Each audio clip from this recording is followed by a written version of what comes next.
So as we're talking about the work session for the planning department. Is that who I think it is? we can- Is that who I think it is? I have no idea who that is. Who? You think it is? What, The one that unknown? goes around the inbox.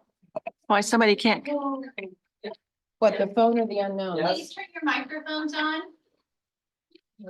so somebody can't come in here? I don't get it. I don't either. So somebody can't come in here to a meeting? They can come in, we just have it on the outside to enter quietly, so that you don't hear the phones and stuff ringing on the recording. Oh, okay. So they tiptoe around in the front until Okay, but if somebody wanted to come in and listen Oh, to yeah. they this. just open the door. Okay, all right.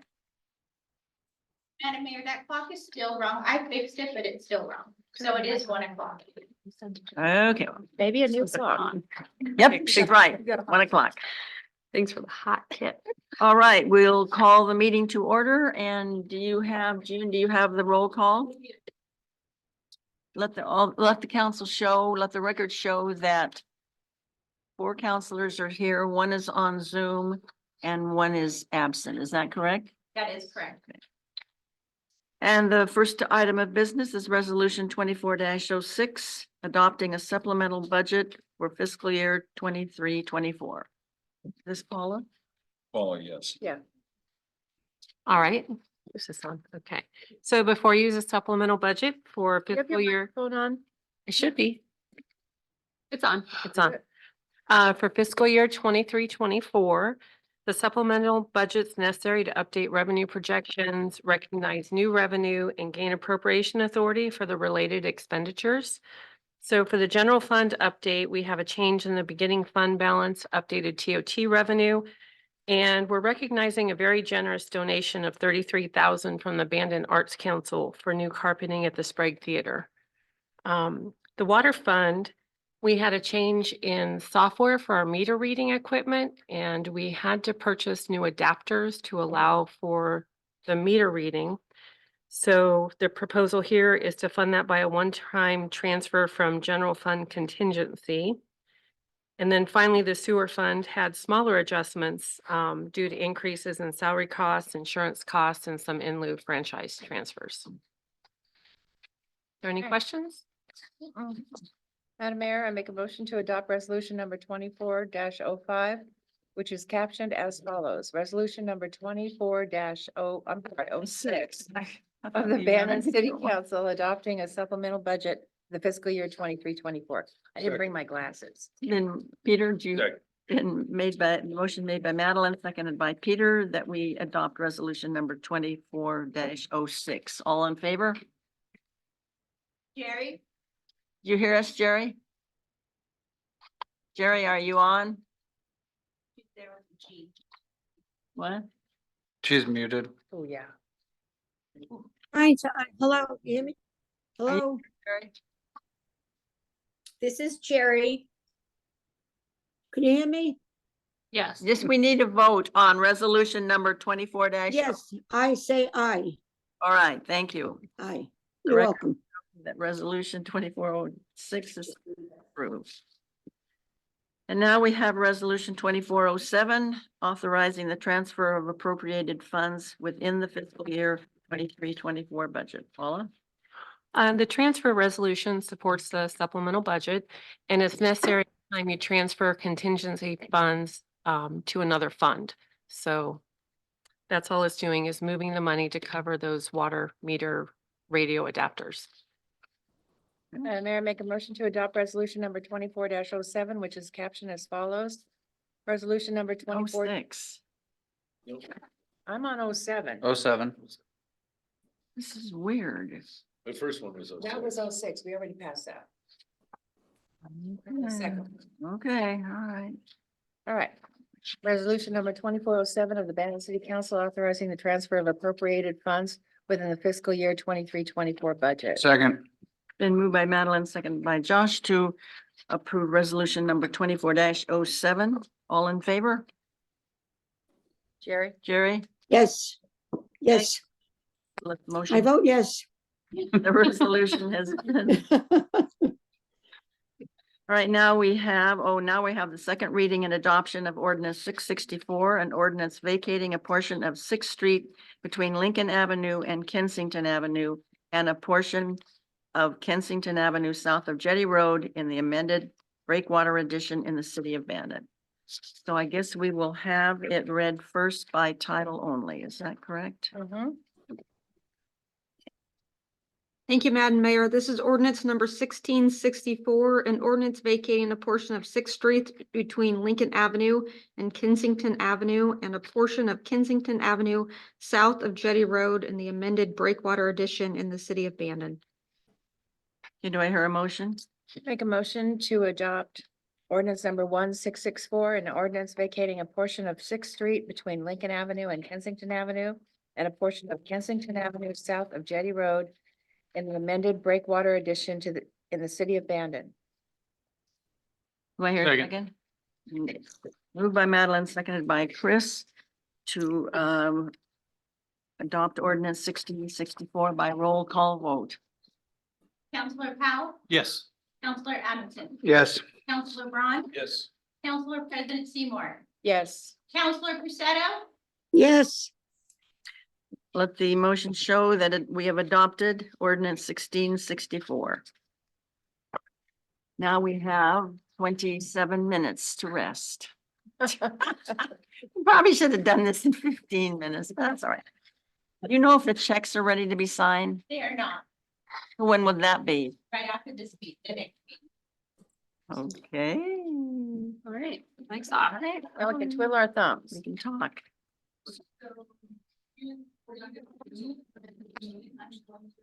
Is the transportation system plan update. I guess, I don't know, Tori, you're gonna, or whoever's For going to to. Dana. All right, thank you everyone for coming. I just want to acknowledge that we have our consultant firm Parametrics. They are on the Zoom. And then we've got two representatives here today from ODOT, Mike Baker and Tom Govera. So I think that the preference is while they're giving the presentation, if you can hold questions, just with the Zoom function, it can be a little bit awkward. And we'll have plenty of time to have a discussion and time for questions. So Emily, I see you up there. I'm not sure I see Ryan yet. Yeah, I don't think he's on yet. I don't know. I'm gonna ask him if he got that Zoom link. Okay. I will entertain you for a minute and let you know that we're here today because this is the meeting two. So you've already met in one joint work session. What we talked through at that point was we provided you with information about the initial public feedback we had gotten about what all the issues were in town. So we discussed areas that were concerning for safety reasons, things that we wanted to see for bike and pedestrian safety. Highway 101 was a discussion. And then at this point, this presentation is going to be more about the alternatives presented. So we know the problems, what are the solutions? So Parametrics has done a great job of doing some public outreach. There is a survey that's available right now. Many of you have already taken it, but if you haven't, I did leave paper copies at the door, and there's also a QR code that you can scan, and it takes you to the city's website with a link to that survey. That's about as long as I can entertain, I think. Thanks, Dana. Do you want us to share our screen for the PowerPoint, or do you want to handle sharing on your end? I don't know what's easier with the Zoom. I think it's probably easier if you share, but I can certainly pull it up if you need me to. Want to see if you can share from there.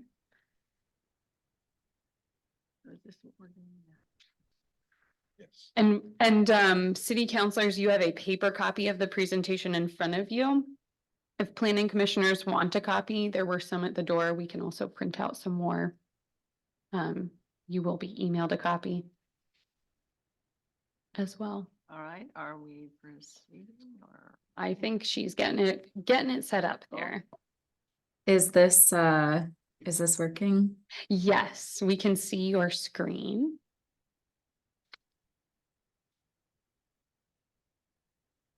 Yeah, perfect. We can see that. Perfect.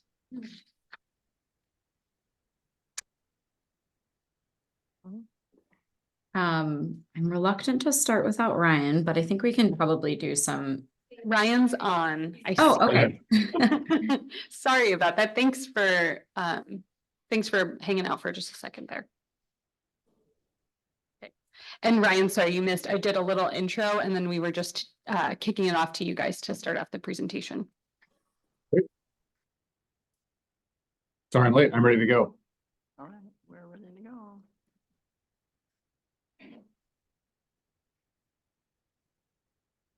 Ryan, I'm happy to click through the slides. Yeah, sorry, Emily, you're the one controlling the slides? Yeah. Okay, great. Yeah. Next slide, please.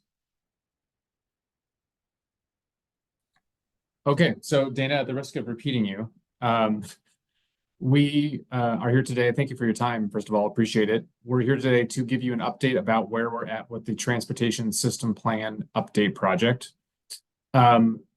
We're going to give just a brief bit of overview on the TSP process itself, just as a reminder. I know several of you were at our open house a couple weeks back, so you're well steeped in this information. But the subject of today's conversation is really around draft improvements. So these are the initial ideas we have developed for addressing the issues and needs that we found in the first part of the project. And so this conversation, along with what we heard from the public during the meeting a few weeks back and through an online survey, as well as our advisory committee, are going to help us propose preferred improvements for the transportation system plan in the next step of the project. Next slide, please. So there's your project team. And Dana, sorry, this also probably happened before I got on, but I believe there's an ODOT rep there today, correct? That's right. Tom and Mike are both here. Great. Hi, Tom and Mike. My name is Ryan Farnco. I'm with Parametrics. I'm the consultant team project manager, and my esteemed colleague Emily is here as well. She's been leading a lot of the work on this project. And then Tom and Mike, did you guys already have a chance to introduce yourselves? I introduced them. Okay, great. And so I'll have an opportunity to say more after your presentation. Thanks, Dan. Next slide. So briefly, what is a transportation system plan, TSP? So TSPs address transportation needs now, as well as those into the future. And as part of this project, we're looking out 20 years to understand how the city will evolve in terms of land use and transportation needs, to make sure that we're creating a plan that addresses things that need to happen today and also in the future. TSPs have a number of things in them. One of the primary pieces of them, a project list. So projects to address those needs that we've identified. Programs are generally things that we're not building per se, but maybe we're looking at parking management policy, for example, which we will talk about a little bit later. They generally also contain updated transportation policies, and also a look at standards. For example, when the city builds new streets, what should be included as part of that new street. And the TSP is well over 20 years old, so it was due for a refresh. Next slide. So the project management team here at the top, that's our ODOT friends and Dana and other city staff and us, the consultant team. But we're really relying on our project advisory committee, which is comprised of representatives throughout the community to help advise us throughout the process.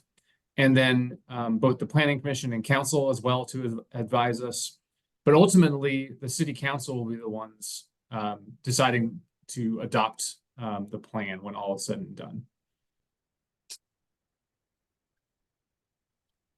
And as part of the TSP, there's several issues that we're going to talk about more today, but that we have been focusing on. One of them is US 101, which we'll talk more about. Developing streets for people no matter how they travel, and that's really looking at how can we improve things, especially for people walking or biking or using other small mobility devices in the community. Looking at the impacts of tourism to transportation and making sure we address those. And then looking at how we can add more redundant connections throughout town. So we're, at least in this diagram, smack dab in the middle of our process, but I'd say we're a little bit further along, actually. And again, as after this discussion, public feedback period, we'll next look at that refined list of preferred improvements and what's possible from a funding perspective. And then we'll be back with you later this summer or early fall to talk about what we believe the preferred plan is and get your feedback there before we wrap up everything by late fall 2024. And so, again, I know several of you were there, but on April 24th, we had a well-attended open house to talk about the transportation system plan. We had, there was a presentation given in the middle, but there was really a lot of opportunity for talking with folks about different issues and needs. We also have a companion online survey that is still open, FYI, until the end of the month. And as always, we'd appreciate your help getting the word out about that. So, and this is a summary of some of the things we've heard to date from both the public and our and the advisory committee. So obviously a big topic of discussion has been safety on US 101, as well as how to accommodate different modes of transportation, walking and biking connections through town, lowering speeds on some streets, and pedestrian crossing improvements in multiple locations around town as well. I won't read every bullet to you. And sorry, I'm kind of cruising through some of this very fast, but I want to get to the meat of our discussion and make sure we have plenty of time to hear from you all. But before I go on, are there any questions about overall about the process or public feedback or where we're at? I'm not seeing any questions. Okay, great. And I'll kick us off with some of the draft improvements that the TSP will focus on that are kind of citywide. And then Ryan will dive into US 101 specific improvements. So citywide, we're looking at bike and pedestrian improvements, new roadway connections, some parking, and public transportation, among others. So for the pedestrian system, there's kind of a range of improvements that we could add to make it safer and more comfortable for people walking. Kind of on that higher end is the shared use paths. Those are the most separated from traffic. So in that top image, it's space where pedestrians and bicyclists are going to have space that's completely separated from cars. Sidewalks are also a very comfortable facility, and they're more accessible for people.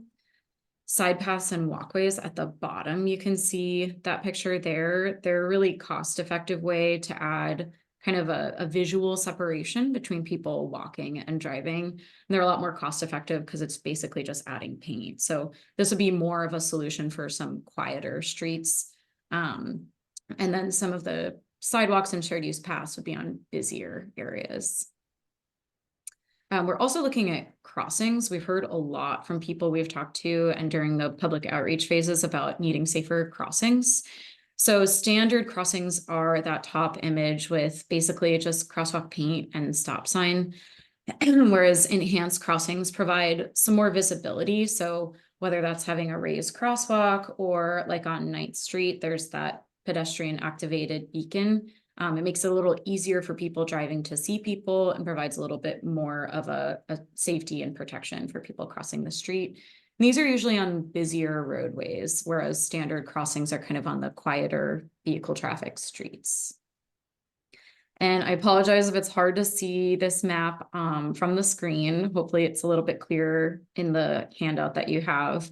But basically, we're not going to dive into all of these projects right now, but the purpose of creating this pedestrian system is to have a network of east, west, and north, south connections so you can get to where you need to go throughout the city on a safer pedestrian facility. And then you'll also see the improving some of the crossings that are already there, and then adding some new crossings where we heard that it felt unsafe crossing the street. Before I go into the next one, does anyone have any comments or questions about pedestrian improvements? I'm not seeing any questions, but thank you. Okay, awesome. And at this stage in the transportation system plan, some of these we don't know quite yet if it's going to be more of a built out thing like a sidewalk or more of one of those walkways or side paths. So some of these are going to be refined further in the next stages. This is just kind of mapping out where we've heard it's going to be important to have some pedestrian facilities. For the bike system, shared use paths are the same as what we talked about in the pedestrian system. So space for people biking and walking, and that's physically separated from vehicle traffic. Standard bike lanes are what you imagine with cars passing by and then bike lanes on the side of the roadway. And neighborhood bikeways or greenways, some people call them, are on some quieter streets. And usually those are more just those bike sharo signage and sometimes some like lower traffic calming fixes. So potentially adding speed bumps or just making it feel slower and safer for people biking. And these are really great for some of the sleepier streets in Bandon. It's a little more comfortable when there's less cars on the road, so people hopefully can feel safer and more comfortable taking these quieter streets. And here's our bike system network. Again, it kind of mirrors the pedestrian system with the thinking that if it's safer to walk on, it'll be safer to bike on as well. And again, there are some areas where we know that there should be bike facilities, but kind of to be determined what exact facility it'll be so far. Any questions about the bike system from anyone? I'm not seeing any questions. Okay, quiet group today. Awesome. So roadway connections, through the donut hole, we've heard a lot about not having north, south, and east, west connections, which puts a lot of pressure on Beach Loop Drive and Seabird Drive. So putting some more facilities through that area will make it a little bit easier to get around town. Also with new development going in, kind of alleviate some of the pressures on those roadways that are already there. And when new roadway connections go in, ideally those would also include some bike and pedestrian facilities as well. So these aren't exact alignments. They're kind of just an overall idea of where some east-west and north-south connections would go in. There would have to be some further studies about where there are properties right now, environmental concerns, that kind of thing. But this is just kind of a general idea of where these new roadways would be going in. And in the orange, you can see these are areas where it wouldn't be a vehicle connection. It would just be a new bike pedestrian connection. Any roadway connection questions? I'm not seeing any. Thank Okay. So for parking improvements, we looked at this in kind of a stepwise solution. So kind of starting from what's the least impactful, seeing if that works. And then if it still is an issue, kind of moving down and adding some more substantial improvements. So we've heard a lot that Old Town and Beach Loop are kind of that main focus of the parking pressure. So first and foremost, there are existing parking lots that are just underutilized in the city. So making sure that people from out of town know that those are even there with signage and potentially some promotional signage or brochures when they check into their hotel, just to let people know that the parking is there. They don't always have to just be parking downtown Old Town. Another option is adding time constraints. So when you see signs that are 2, 4, 6 hour parking, and that kind of just increases turnover in those busy areas, prevents people from finding a parking spot and just parking their car there all day long. We also heard that the shuttle was a really great way to kind of alleviate those parking issues too. So exploring ways to bring the trolley back or another kind of shuttle that could allow people to get from the parking lot to where they need to go. And we've also heard that RVs parking, larger vehicles, that's kind of taking up room in these prime parking spots. So potentially adding new parking lots that would allow space for these bigger vehicles to park instead of parking downtown. In other coastal cities that we've worked on, we've used this know before you go travel information kind of system where if people are coming from out of town, they get some information about how they can get around. So they're not just relying on driving everywhere and parking. So having more information is a good way to kind of allow people to explore other options for getting around town. And when in our beach loop project that we're working on separately from this, parking is also going to be kind of its own focus for, we know that that's a problem in the summer when it's really busy. So that'll be kind of its own focus. Any parking questions? Well, there's a lot of different options here. And I Yeah. don't, we don't even know which parking lots, more parking lots that could be found. We don't know any of that. So I don't think we can really ask questions until we have a little better idea of what's proposed. Well, Oh, go ahead, yeah, Ryan. go ahead, Ryan. Oh, I was just gonna jump in and say, at this stage, we are proposing, managing the existing parking as opposed to adding, or as opposed to specific locations for new parking, right? I think that the bullet, I think Emily talked about this just a second ago, the second from the bottom there. Our approach to parking management is do everything you can to manage the existing supply before adding new. And recognizing that there's constraints in Old Town, right? We would likely be looking at satellite parking locations, but then you need to get people from those satellite locations to Old Town, right? Which is where the shuttle conversation comes in. And the city recently acquired the property behind Freedom Graphics on 101. We have a fairly large field that had been talked about to develop into RV parking primarily, and the Chicago Street cross walk from 101 into Old Town. Well, that was the primary holdup to developing that parking. So as we talk about developing this parking plan, that needs to be talked about as well, included, yeah. And the only other thing I'd mention, I think Brian brought this up at a previous meeting, was that there's a list of policies that the city council could consider as part of the TSP update. And some of them do cost money, but some of them are free, right? I mean, just managing parking, or they're less expensive. And so the suggestion here, the recommendation is to do the lower cost or easier to implement options first to manage parking before we add more parking. I think that's sort of what Ryan was getting at. So I believe we'll have the opportunity to talk more about potential policies to consider as part of the TSP. Do we have a sense of how many parking spaces there are perceived to be at this point in Old Town and Beach Loop?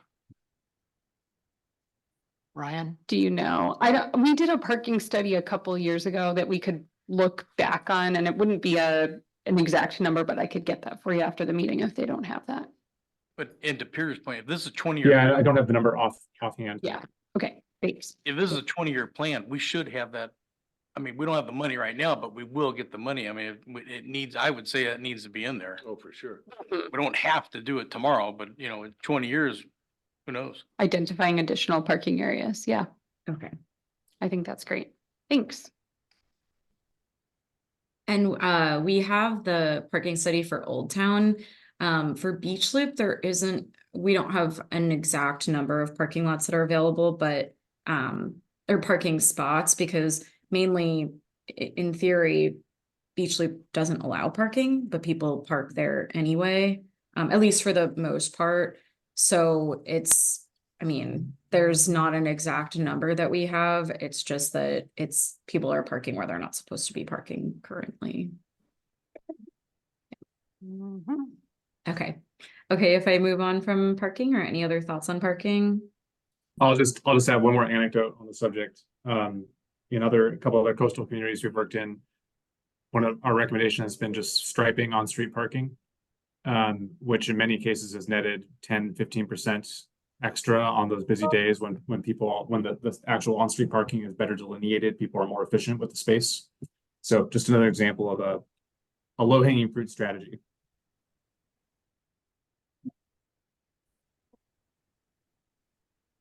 For public transportation, we are recommending improving the existing stop that's at the Rays right now to kind of make it more comfortable and obvious that that stop is there.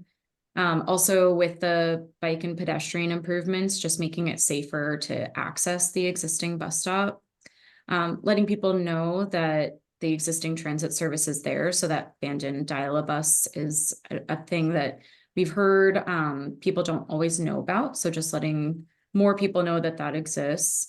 And then potentially bringing back the circulator shuttle. That would kind of tie into that parking management as well as providing connections to key destinations around the city. Potentially adding rideshare services, though, since that's a private company, that would be kind of a separate thing. Any questions about public transportation options? I'm not seeing any questions. Nope. Okay. Ryan, I will hand over US 101 to you. Okay. Thanks, Emily. And we also have Tom and Mike, just speak up if you want to interject at any time. I can stop my spiel. So just a recap of some of the main issues we've discussed on US 101. So first of all, on the bicycle and pedestrian front, while there are generally sidewalks, we've heard that folks aren't always comfortable walking on them because they're very close to vehicle traffic, not well separated. And also there are no bicycle lanes on US 101, or rather a portion of US 101 to about 13th Street, where the bike lanes then pick up.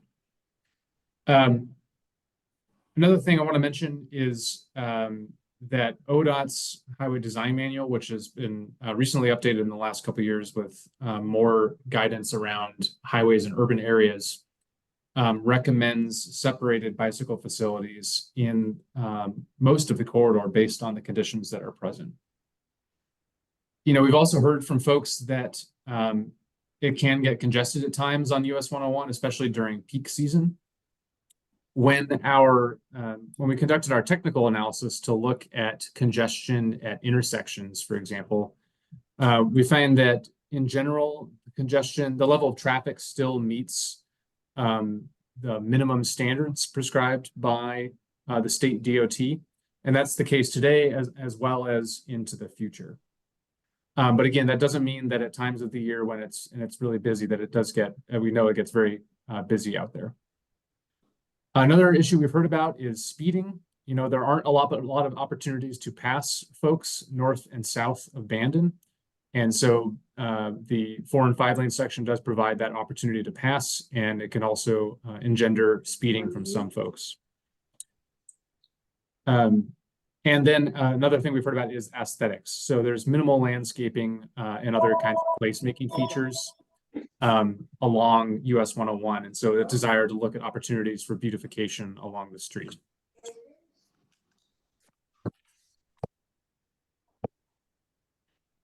So I think Jerry, maybe could you mute?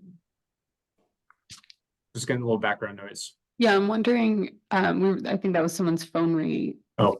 Andrea, can you mute them? Okay, thanks. Thank you.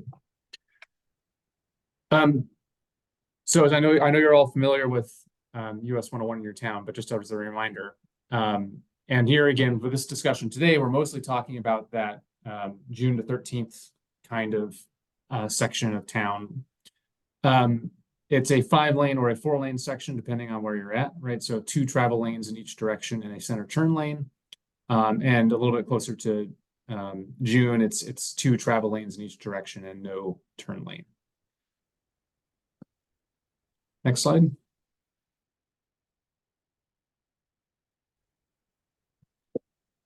So this map, so the dark orange line, again, from 13th to really Oregon 42 is where we're going to be talking in a second about potential alternatives for addressing the deficiencies we've heard about.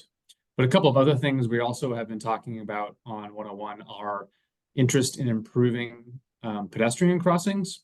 And so we have a handful of locations identified here. These should be viewed as approximate locations, as it would take more design work and a different process to determine the exact location for the crossing and exactly what that treatment might look at. So this is really trying to identify, just we've heard there's a desire for a crossing in these approximate locations. We also will talk briefly about a couple of other intersection improvements, not necessarily related to pedestrian crossings, in just a second here. Okay, so back to that Oregon 42 to 13th section of 101. We, the project team, based on what we heard from the public and you all in the PAC early on in the process, and through lots of discussion with ODOT, developed multiple alternatives for addressing the things we're trying to fix on 101. And an alternative is just a way of saying a different way of approaching a given problem. And actually, Emily, could you move forward one slide? Then I'll go back to the other one in just a second. So here is a table that kind of addresses the highlights of the 4 alternatives we looked at. And there's a red box around alternative number 3 because, long story short, what we heard from public feedback and from the PAC was that there was, I think, the most interest in exploring that alternative further. And we will talk more about that one in a second. But just to give you the full picture of what we looked at, we did look at alternative 1, which was widening the roadway. In short, while that would accomplish things like adding bike lanes and potentially buffering that bike lane and the sidewalk from traffic, it'd be very expensive to do that and would almost certainly cause substantial property and building impacts throughout the corridor. So I think the general feeling is that that is not a feasible alternative. We also looked at a couple of lane configurations, reconfigurations. Alternative 2 would convert the 5 or the 4-lane section to 3 lanes. So 1 travel lane in each direction and a center turn lane, which would free up room for adding bicycle lanes in both directions. It would also address speeding and meet ODOT standards. But we know it would result in travel pattern changes, obviously, by reducing those number of travel lanes. Alternative 3 is a different kind of lane configuration. I'll come back to that in a second since we have multiple slides on it. But one other thing we did look at was, what about adding a shared path on one or both sides of the roadway? And a shared path is generally a facility that is about 10 feet wide that is used by people both walking. And they're often preferred by people because they are generally separated from traffic entirely. But again, here, because of the constraints in the corridor, it would be a costly project. It would also very likely have those same property and building impacts, and doesn't address other sorts of broader safety issues in the corridor. Next slide. So I'm going to talk more about this 5 to 4 lane reconfiguration here in a second. A couple things I wanted to note about lane reconfigurations is that they are a proven safety strategy. And they slow traffic, they can reduce crossing distances for pedestrians.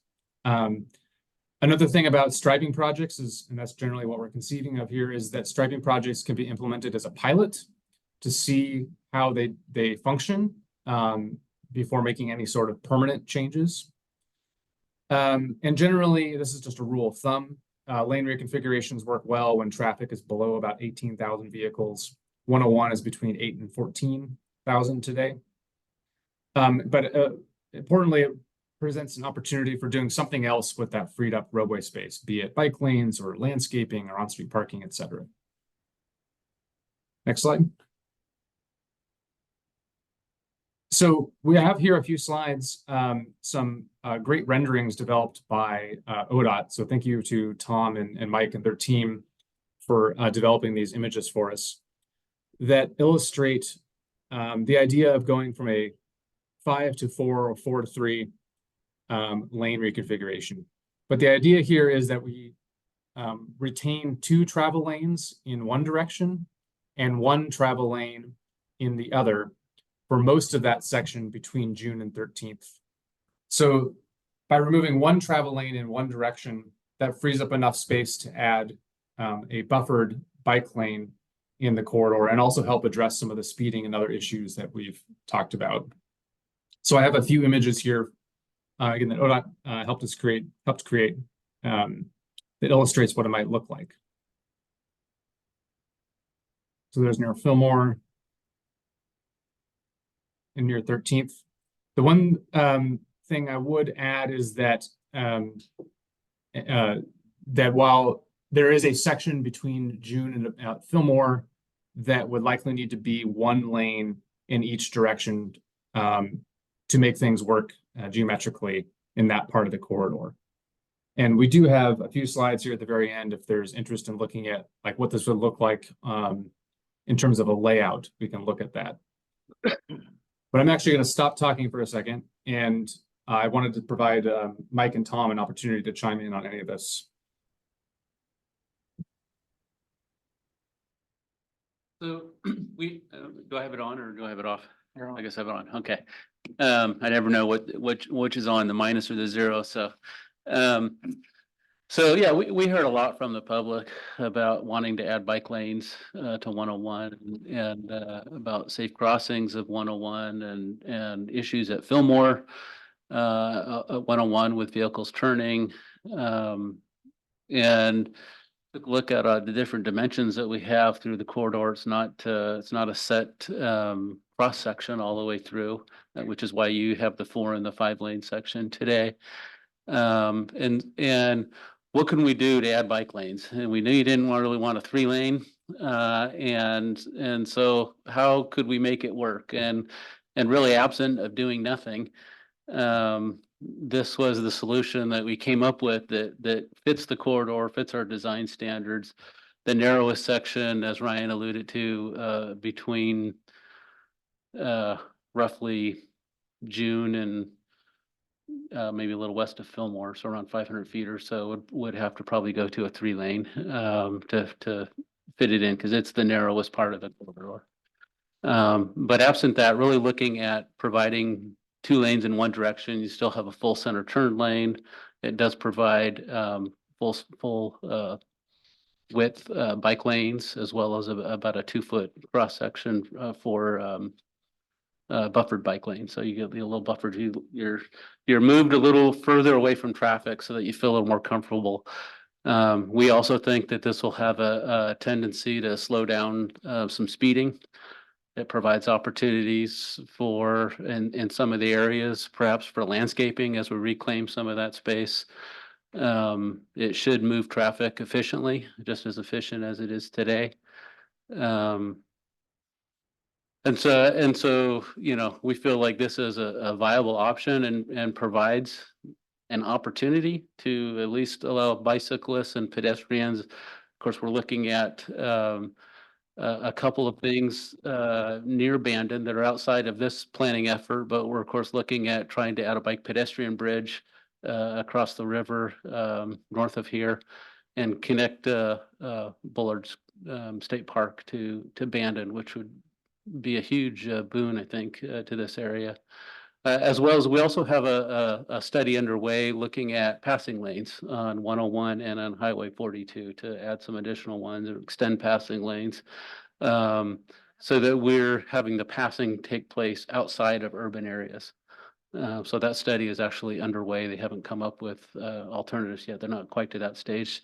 But we'll be looking at that outside of this area so that we can have that opportunity. Can I ask you a question? Yep, you bet. On US 101 alternative number. Microphone.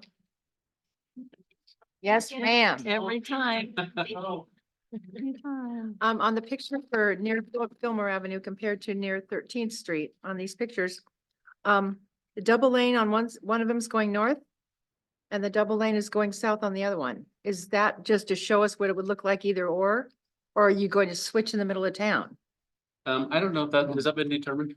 You should probably give him the picture so he can see what I'm talking about. I could go off this. So That's looking at the double lane going Right. northbound. Then if you go to the next slide, let me give you a little, going southbound. yeah, a little background.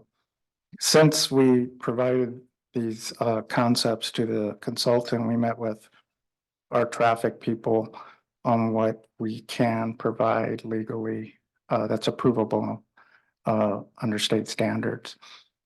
So if we go to this section is pretty much the same. If we go to the next section, the counselor's talking about next. Okay, let's start here. So this is segments coming down the hill from 42. Within the existing curb to curve pavement, that's not acquiring any new right of way, that's restriping. We could provide this. The concern that came in from our traffic staff was there's some turn lanes at June Avenue currently. If you go to this configuration, you'd be blocking the travel lane for people pulling in and out of June. So they didn't support this. What they recommended is extending the 3-lane from Fillmore to June. So it would probably be just a little west of Fillmore or south of Fillmore.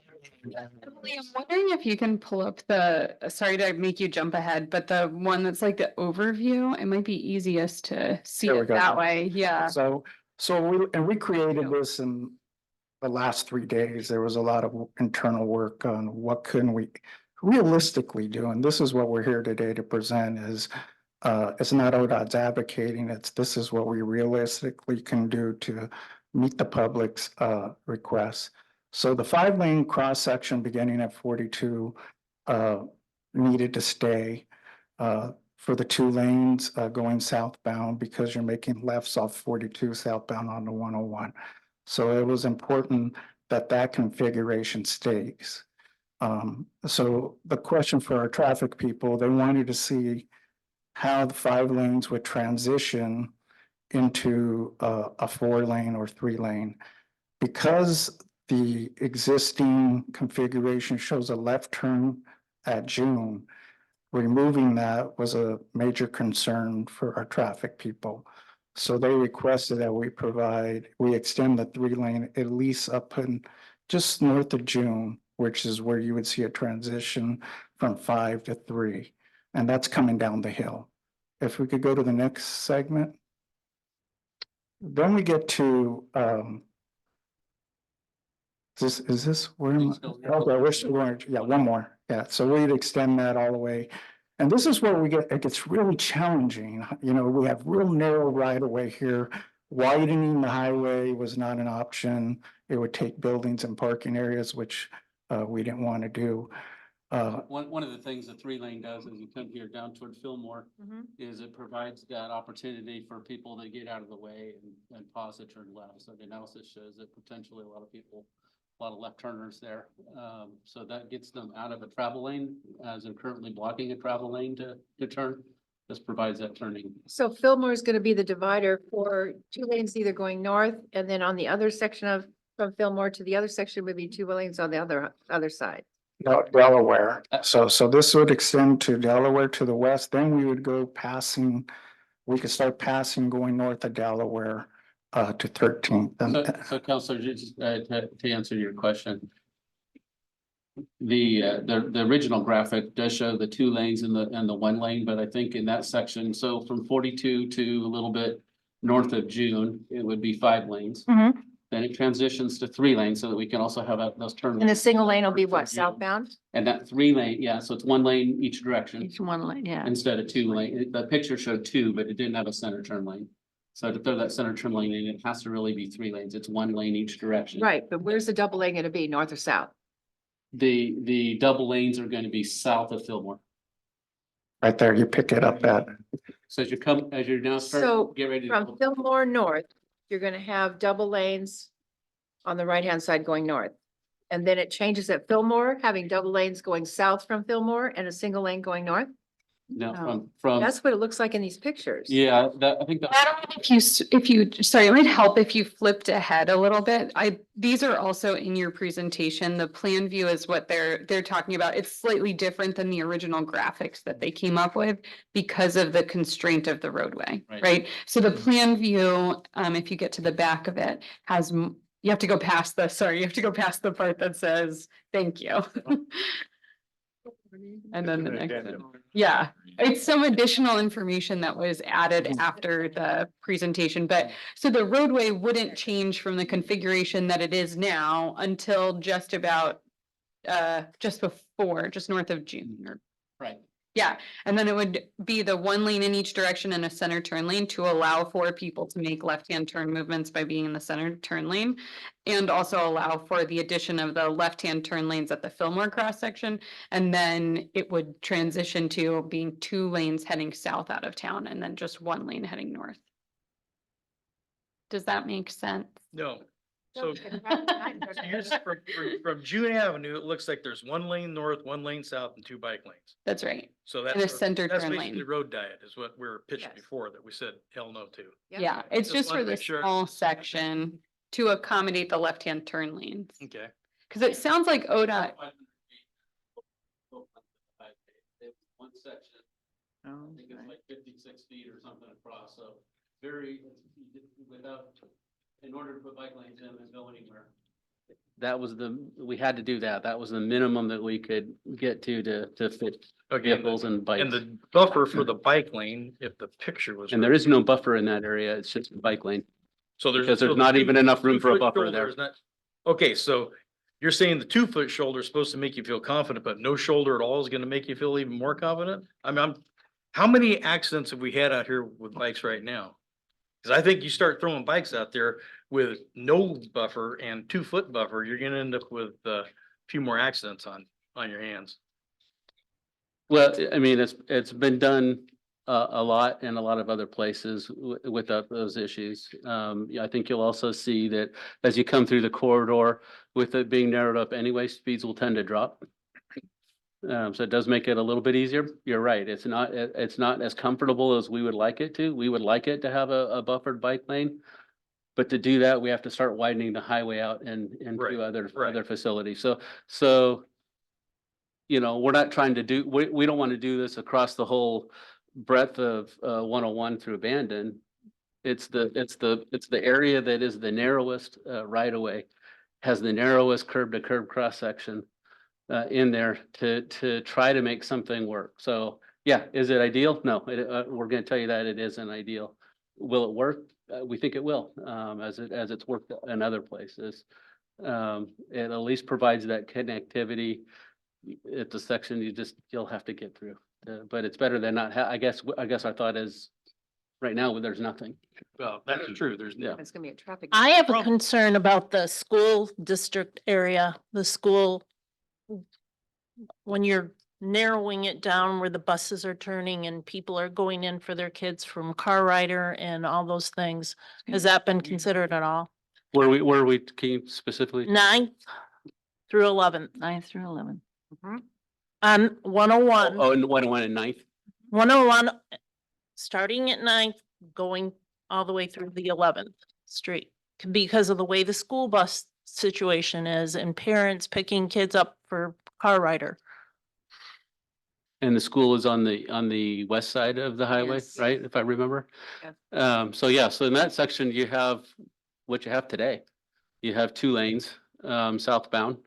You have a center turn lane still. You also have a buffered bike lane and a bike lane It doesn't on the look like southbound two- side. It doesn't look like 2 lanes on the south side.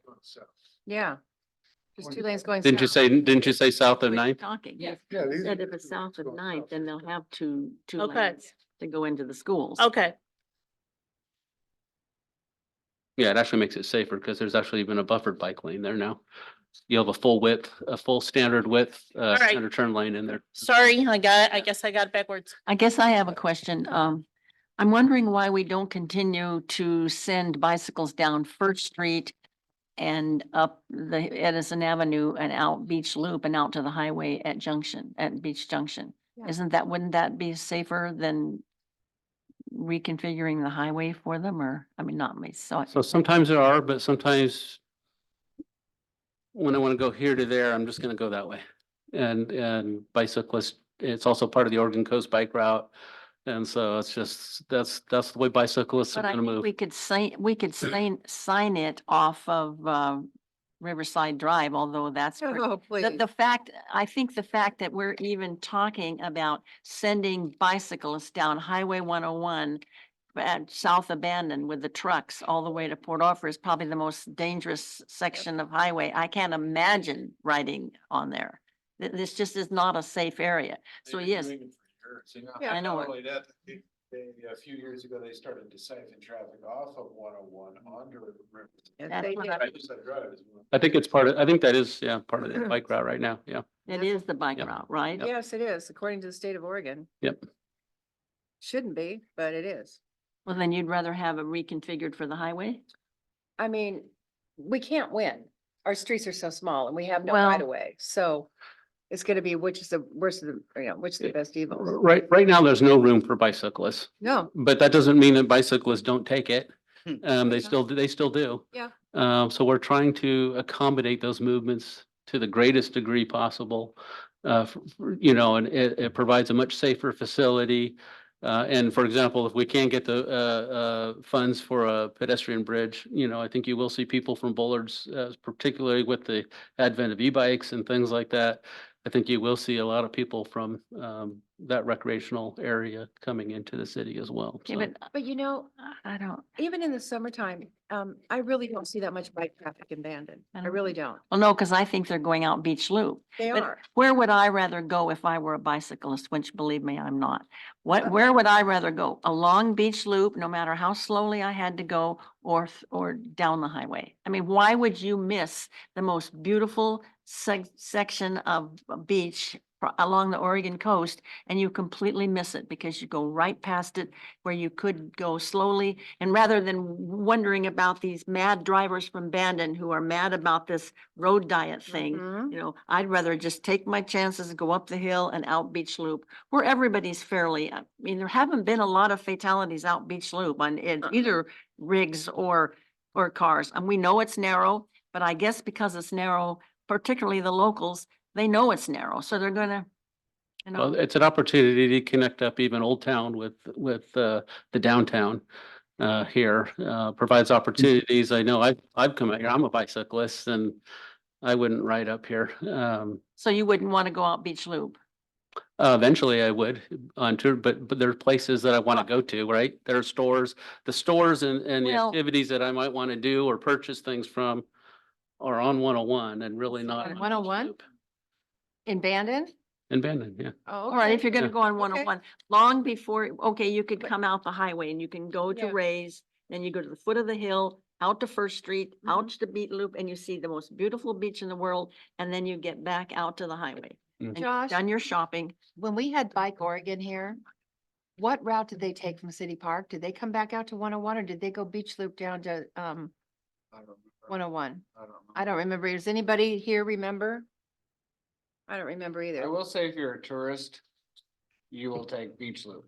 Yeah, but- okay. Yeah. For the people that are just riding. Oh, for locals, yeah, I see your point. Well, not even just the locals, the people that are just riding through, they're taking 101 all the way out. They're doing it from a distance to a distance. Seattle to Mexico. Right. Yeah, yeah. Well, then what's the purpose of being on a bike if you're gonna miss the Beach Loop? Never mind. My blood pressure won't allow it. Once the connector's Wake built up. from Bullards over, I'm sure a lot of people will they'll take it, but 101's the main bicycle traffic. But I just don't see bicyclists on 101. I see them all the time. Do you really? Oh, yeah. And I'm constantly having. Oh, to you slow must down be for on, the you must see bridge. him on First, because you work at First. Mhm. Wait, that's First That was Street. my That's not point. Well, 101. no, 101 is where I see them all. Really? And even on the You're- bridge, I'm we're- constantly having to do, 15 miles an hour because there's bicyclists going across the bridge right there and there's not a dedicated bike lane. And we across. know that's Good dangerous. times a day to drive. That's dangerous. We do know that. Okay. But people are Sorry to gonna do interrupt it, you. Go even if ahead. it's dangerous, people will do it. Oh, yeah, well, of course they will. With or without, they'll do it. Can I clarify something? Who's talking? Sure. This is Tom Guevara with ODOT. No, you can't I tell. didn't know who. Um, It's not an in lieu of requirement, and we get this a lot from local governments of, can we provide it on a separate facility so we don't have to provide it on the highway? We still have users, that use our highway. Okay, and we still have to provide some safe facility for those people that are using it. And that's the challenge for us is, how do we provide safe facilities on our highways for all users? And what we heard from the public, and it's not me here advocating for it, we're responding to what the public asked us to do. Provide safe bike and ped facilities on 101 and safe crossings based on the constraints of looking at the highway without having to widen it. This is the best solution we could come up with. And this is really where the council and planning commission need to give us feedback of what direction you want us to pursue. But unfortunately, you haven't really, maybe you have, but have you mentioned no change at all is an option, as an option? We went through this before, you Right. guys weren't here. Yep. Most of the people on the council Yep. here today, when we tried to road diet before. Yep. Then along came Reedsport and Yep. we saw what happened there. Oh, I do Right. understand that Port Orford, I talked to some people down there, I understand they're fairly happy with what they have down. But we went through a lot and we don't usually get the community that involved. And we had, I don't know, Oh. maybe 100 petitions, 100 signatures to not have the road diet. Mhm. So we know that's an option. We chose at that time not to have the Yeah, option. I think we're saying Uh, not doing anything is an option. Okay. But what they're responding to is the desire to add bicycle and pedestrian access to 101. That's this. Right, True. so absent the 500 feet, this is a different configuration that's Okay. been shared in the past. Before it was one lane each direction all the way through, Yes. abandoned with a center turn lane. So this has that for about about a quarter, about a tenth of a mile or whatever that is between June and Fillmore area and that area. And then it'll be a 2 and a 1. And then it's 2 and a 1 with a turn lane. So it's a little bit different configuration, but we heard a lot from the public about the desire to put in bike lanes. That was probably the biggest single comment that we heard Unfortunately, from the you don't public. hear from the same people that we. Yeah. no, you don't. They weren't bike riders. They were lots of business people. We had most of the business people sign this petition. Because what you're not addressing here is that while it makes it easier for pedestrians and bicyclists, from what we've heard is that it makes it more difficult to pull in and out from the side streets. And those are the people that are inconvenienced, are the drivers, and they're yes, we hear from a few bicyclists, but they're mostly happy to know that they can go out Beach Loop. Well, and plus giving tourist traffic enough room so they can go actually stop in Old Town instead of bypassing us. We don't want Old Town to be left out because we're reconfiguring 101 because it's too hard to turn left coming north, or it's too hard to turn in right coming south. Right, so they'll be able to, all those turn movements will be accommodated still. All the By motorists we have on go the through there. south, Yeah. south movement. They're still just, I'm sorry. I just wondered if you can refresh us on how long the actual trial could be done, and is it done with paint first? yes, well, of course, it's just paint, it's striping that's being done. Right. But we would propose that we do it for a year so that we can see how it operates in all seasons and listen to the No, feedback. it's Since this paint can be put back, and we always kind of recommend doing that anyway, just because we're putting in bike lanes that didn't exist before. So there's some legal requirements and that kind of gets us through that sticky situation later if we need to. Okay, I'd like to address that. At the little open house we had, I'm not sure if it was Ryan or somebody, Mary asked the question about Reedsport. And they didn't like it and they wanted to go back. And he said, once the bike lane's in, you don't go Right. back. Can't go And the back. people that came here and pitched us the road diet Right. said, hey, if you don't like it, don't worry, we'll come back and put it back the way it was. We'd have to pay for it, but apparently that's not the case. So lesson learned from Reedsport. So For us or for you? For us. What? Okay. Right? So Reedsport was a 3-lane. And generally it worked for the most part. They have something a little bit different, with the dunes, access so close and Dune Fest and things like that on some of those weekends. we did find that traffic did tend to back up, quite a bit on some of those weekends. And so it wasn't that good. So, yeah, you're right. It didn't work so well. You don't really quite have that traffic generator immediately to the south, but if you got all those trailers and RVs, you do have traffic, but their traffic volumes are quite a bit higher already, than the city abandons. So that was one issue. And we are currently in the, just about to restripe that to pretty much what we've proposed here. So it'll be a 4-lane. It'll be 2 lanes, I think southbound, center turn lane, lane, 1 lane northbound, and it'll have 2 bike lanes still on it. So they were squeezing some of the lanes to do that. So that's what they're moving to. Traffic shows that it should, you know, basically you'll have the same number of lanes coming in that you did before. So you're not having enough traffic coming from Winchester Bay, creating the problems, that they had. All I know the- is Reedsport. Yes. I'd go to Eugene quite a bit. My mother was alive.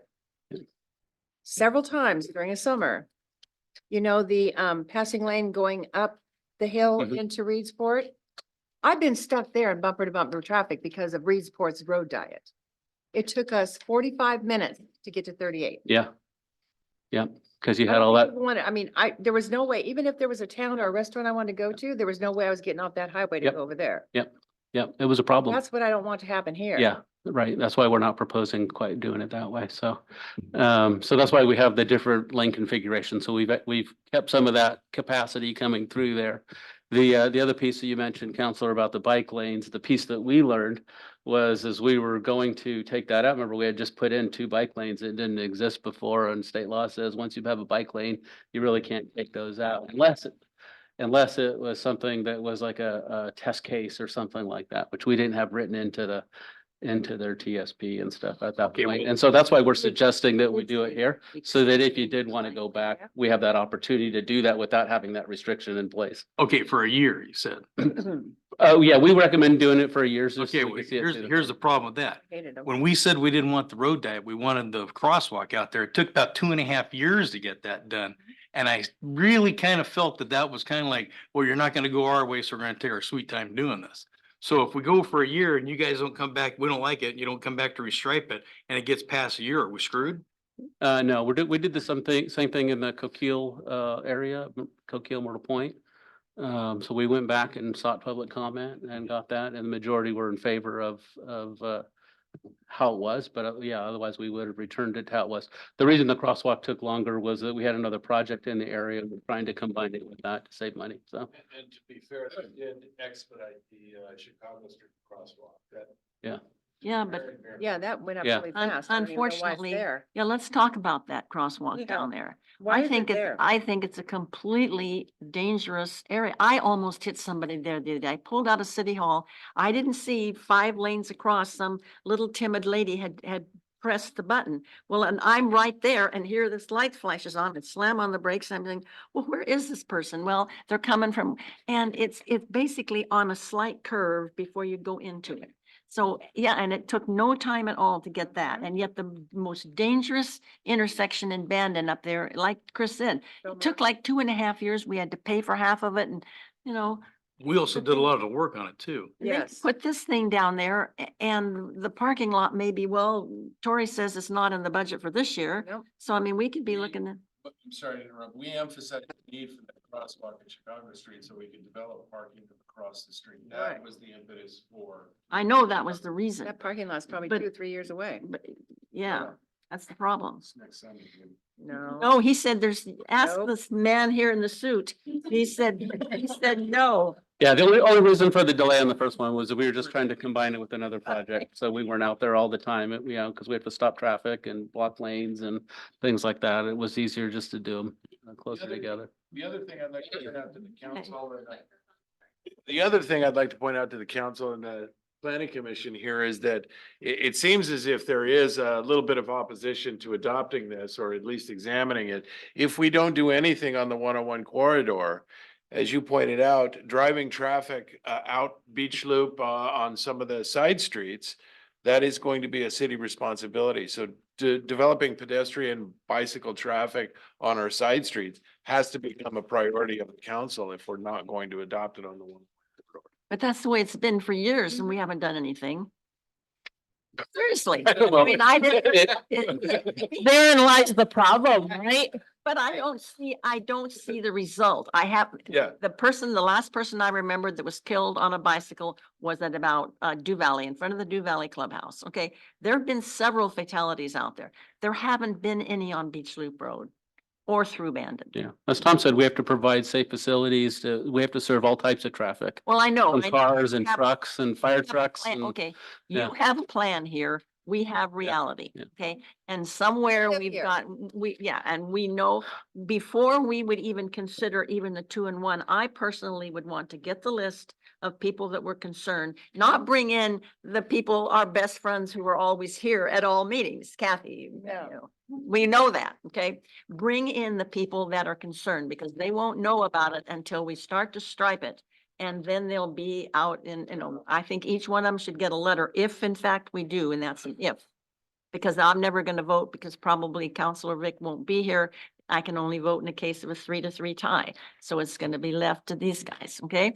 But if we can send everybody a letter and say, here as we, and maybe say that it may only last a year to try it out, let them know the truth, but don't spring it on them because we'll hear from them.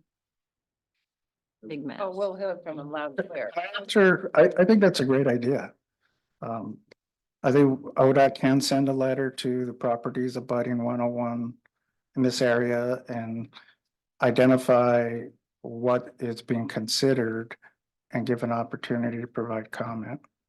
I think you need to do more than just the people along 101. I'm Yeah, talking the people yeah. who live out Seabird that have to drive through That's those. right. mess. Yeah, we can identify, we can send the letters out to as many people as possible. Well, I mean, we could provide you with the names. We can get the addresses pretty easy. Yeah, and I think that would be helpful, because we're required to do certain things by state law, like if an access is gonna be affected, we have to contact the property owner.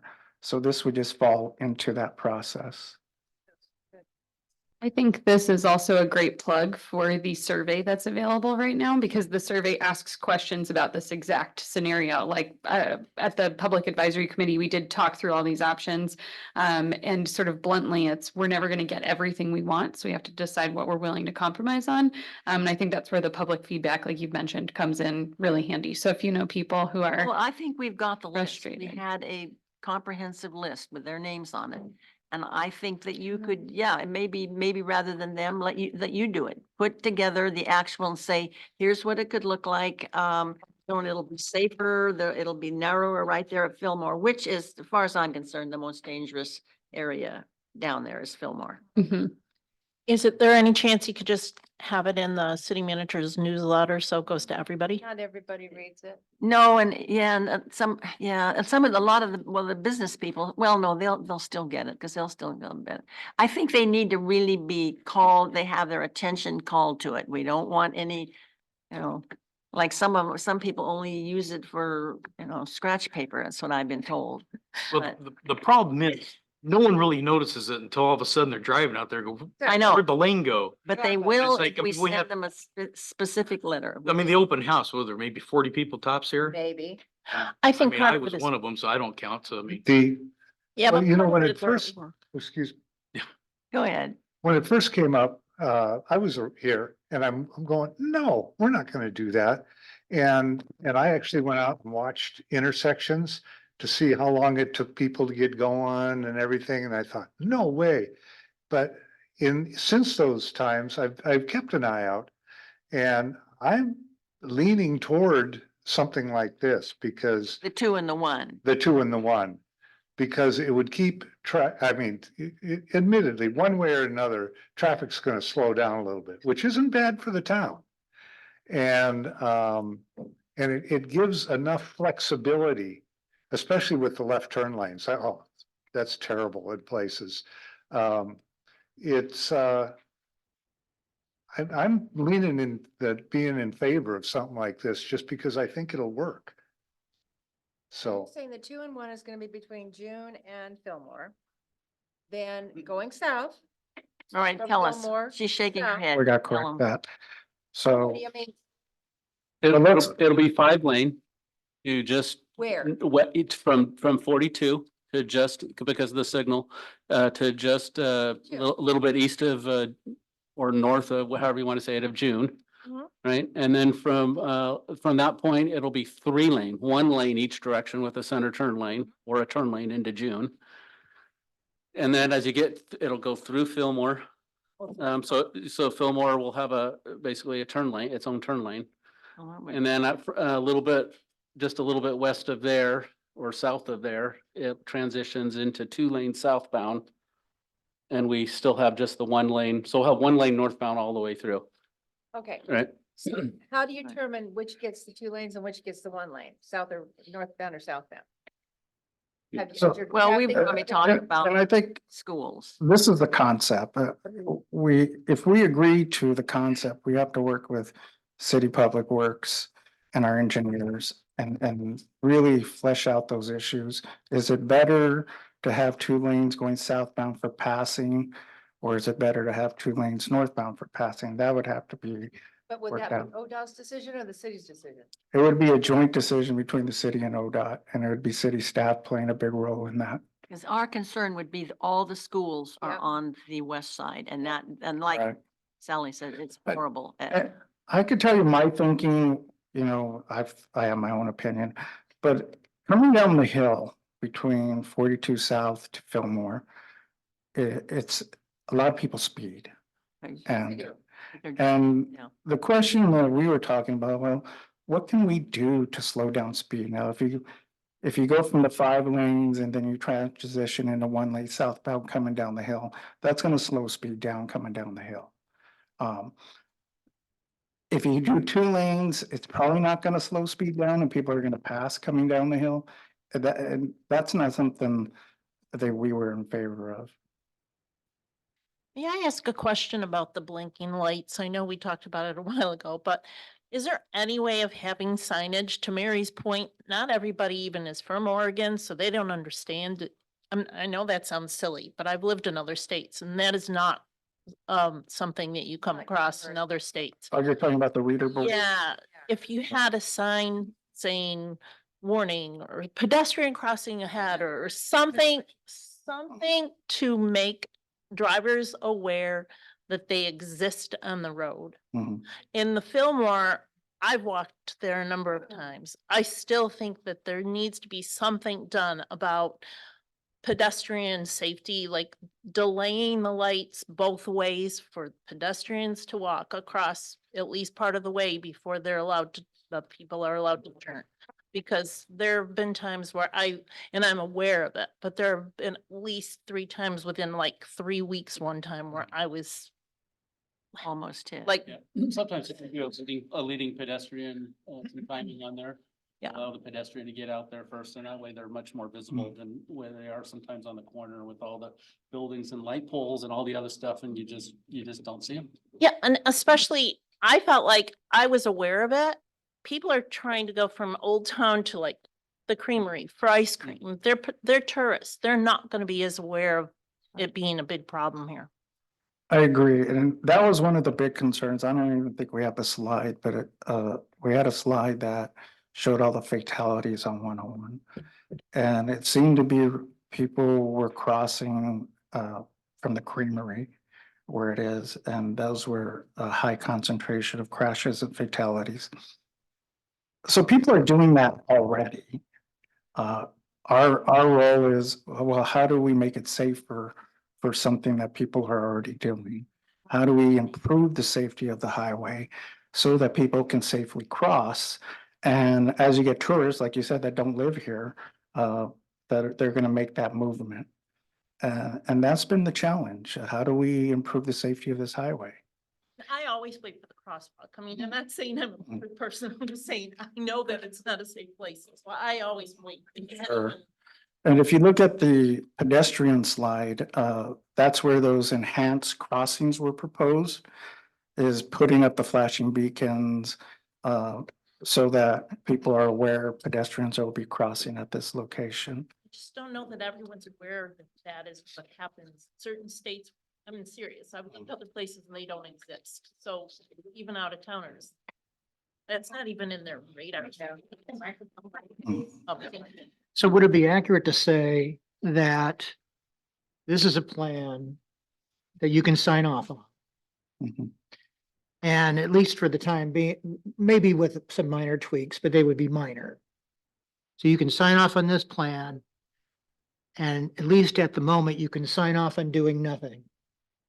But that's it, Mhm. correct? Correct. Okay. So talking about our fantasies and our et cetera is really immaterial. Right? So do you like the plan or don't you like the plan? Right? Correct. Or are we gonna leave it the same way? Well, I think also we did look at other options just to pop in, but they seemed politically unfeasible that, we just can't get everything that we want. We can't get safe crossings and bike lanes and leave the street at the 5 lane. So it's not that ODOT said we couldn't do that, although I think that's not their preferred method, but it's probably that the city of Bandon wouldn't want to take on taking over someone's front yard or building frontage. So just want to put it out there. There were other ideas thrown out there, but they just don't really make that I much can sense. appreciate that, but that's not where we are right now. No. Just trying to get the most out of what we have. Yeah. So, it's not what we would design if we were gonna build a highway from brand new and all of Right. that. But working with what's out there, this is what we think is the most feasible Hmm. and really is almost the only feasible type solution to make that happen. We have to reconfigure the number of lanes to make it work, or we have to do nothing. See. Okay, I don't. Well, can we, not to cut this wonderful conversation short, but there is some specific hesitation in adopting this, or Mhm. pursuing this. The next section, beautification, nobody has an objection to, so I'd like to, Move forward. What do you get with 3 lanes? Seems like I'm going in circles. The only way we can do beautification is on the 3 lane configuration. You're gonna pick up about 7 feet of right of way that you could potentially put landscaping in on each side of the highway. And that would be from June to Delaware. There may be some opportunities, I think, on the south side too, from downtown. Right. Going down toward 13th, I think, because we have much wider right of way in that area. Who would be responsible for looking at updates or upgrades that we could make to the present configuration? Nothing has been down there done at Fillmore. As you come, Fillmore's a very busy street, and like you said, a lot of them come from the cheese factory. All right, there ought to be a right-hand turn lane so you can filter half the traffic to go up the hill. The land is there. There's some funny white crosswalk marks that don't mean anything. So that should be striped so that people would know that they could turn right and get that congestion off so that you don't go, all, everybody going in a different way. So I know we took a look at that, and there really is not enough room on Fillmore to accommodate that and the turning movements that have to take place there. They do it all the We have looked at perhaps expanding where those white diagonal lines are supposed to say supposed to be no parking, basically is what's there. I think the ideal solution there would be to extend out the sidewalk into that area, bulb it out and close the driveway to Yeah, that metal structure. the metals, yeah. There right, isn't place really on a the side there, which doesn't look like they use There based is on no where use stuff to the is. driveway. But Yeah. that would probably be the best solution there, but to be able to get trucks and things around, there just isn't the space to do that, so. But I know we people do did it all look the at that. time. Yeah, they use it as right-hand turn. Problem is, it's not legal. And so No. I watched a poor old Yeah. woman, a lovely lady. She's trying to pull like this, and she had all the room in the world. Cars here, and all of a sudden, this lady decides she's gonna go too. Mm. Well, she had the right of way, but she smashed right into it. Right. and, But if you had a truck turning over the there, you hill. couldn't have a car there, so there is technically not enough room to make Okay. those movements. We can make it. Okay, you don't wanna. But adding a center turn lane, could help the lefts, people pulling in instead of stopping in the middle of a lane. And then I think some curb extension and maybe a driveway closure in there would help fix that The only good situation. thing I see so far is a left-hand turn lane at Fillmore. That's all I see so far. Yeah, that's about me. Okay. Okay, Peter, what do you Moving want? on. Wait, Peter wants to Oh. talk. Peter. He's Yeah. not talk, you know? I was just trying I to think get that was, forward. I was know. there interest in hearing, there's a part of the presentation left that's just about beautification if you want to. Okay, All right. I'll toss it back to the parametrics folks. 101. They're taking a nap. Oh, wait a minute. Oh, up at the top. All right. Now this We- is with the change. Okay. Can you all hear me? Yes, we can hear you, Ryan, thanks. So I was gonna say, we don't have a lot more to present on actually, so, I know we have till 3, right, Dana? Yeah, I think there was just interest in hearing about beautification, but perhaps if there, did you have a couple slides on that or not quite? Yeah, so the point here is that we've heard a desire for beautification, and we have several examples here of state highways in similar kinds of contexts to Bandon, Sisters not geographically, but in terms of the size and feel, where the state highway's been improved with a certain theme as well as landscaping and other kinds of improvements to really make a nice, especially improve the pedestrian realm on the highway. And, the conversation we just had about restriping, isn't necessarily going to accomplish that, but, we think looking at opportunities for beautification is important based on what we've heard. A couple other quick things, and I think we've kind of already talked about this, but we've already talked about Fillmore, but there are a significant number of left turns being made at this intersection. And so, and this is very much tied to the recommendations for this part of the corridor, but accommodating those left turns off of Fillmore is something we recommend looking at. And then just past Fillmore at Second, we know this was, there's some improvements there recently, but potentially revamping things a little bit further to rationalize the ingress and egress here. And you see a couple, I won't go through these in detail, but a couple of options here. The red and the blue would be places you couldn't drive. I think the main change on the one on the right, which this is relatively similar to what's out there today, would be just allowing only westbound traffic from that northeast leg of the intersection.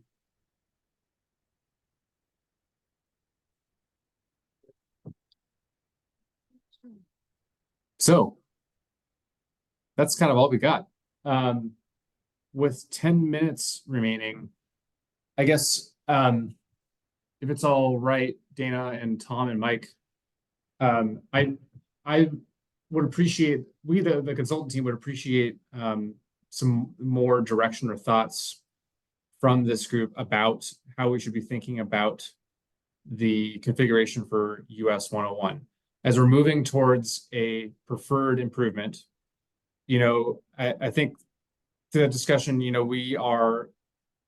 Tom and Mike presented the option we discussed earlier that is viable, and also there's some interest from the PAC and public on it. As Dana mentioned, the other alternatives we looked at, we don't think are viable from multiple perspectives. So we're down to kind of a no-build option and something else, right? That being what Tom and Mike presented. And I guess looking for any more feedback from folks about how we should be thinking about 101 as we move towards what's preferred. Gotta get a verdict today. Well, No. yeah, they need some specific direction because they're Not trying voting to. today. No, I don't think it causes, it's cause for a vote, but I think they need some direction about how to proceed with this. Yeah, I mean, to be clear, the next step, Ryan, hop in if I'm wrong here, but when they come up with the sort of preferred scenarios, they're going to draft a plan that then goes to the Planning Commission for recommendation to the City Council, which would be for adoption. So at some point, hopefully before the end of the year or sometime near there would be a decision on what goes in this 20-year plan. It doesn't mean that tomorrow we do it, but it means it goes in the plan. Well, at the end of the day, I appreciate Parametrics, you've done a wonderful job, and I appreciate ODOT putting so much work into Bandon. We have to live here. No. We are elected officials and we get the phone calls. So when it's all said and done, we understand what you're presenting. Is it gonna be the best for our citizens? I don't know. Do You know? our citizens prioritize bicycle traffic the same way? And we don't think they, Vehicle traffic. I know they don't. Plan does. Yeah, they don't. I think you got pretty well So, sums it up. I mean, I don't know what. And I think the planning, I I think out of fairness to the planning commission, Mhm. I think the council had better make a decision before we send you off on a wild goose chase Yeah. and you come back with a recommendation and that's not the way we want to go. No. I mean, we'll just be eventually putting it off. I mean, it'll take some time, but We've we been- know what the options are. So we don't need you guys to study it and then come Yeah. back and say, wait a minute, let's make a decision first. I And mean, we've been talking about this, what, 3 years now? And I hate to see the planning commission waste time to bring us something we're going like, no way. yeah, that. Well, and yeah. We're paying. Well, That's what I was have going to to add, know is that that. it's That's- more parametrics is going to be, we were able to do this project through the generous funding from the Transportation and Growth Management Program. But that funding is limited, so we only have them for so long to help us come. So to we it. can't put them on hold for a while? No. Because I don't want them to be coming up with a plan which based on Right. one of these alternatives, that is completely backward. Sorry about my blood pressure. My blood pressure is very high. A lot Deep of, breath. a lot of planning things lately have put me over the edge and I'm trying not to have a stroke. So, but I think that we had better make a decision. The council before needs to we- talk about it. Before we spend more money here on more plans, more designs, and before the planning commission spends a lot of time Yeah. when we're not sure, because I can see right now just about the makeup of what's gonna happen. Yep. Can I So just Council add- needs to discuss it and then we'll make a decision. And then you can get back to parametric. Go ahead, Brian. Did you have a comment?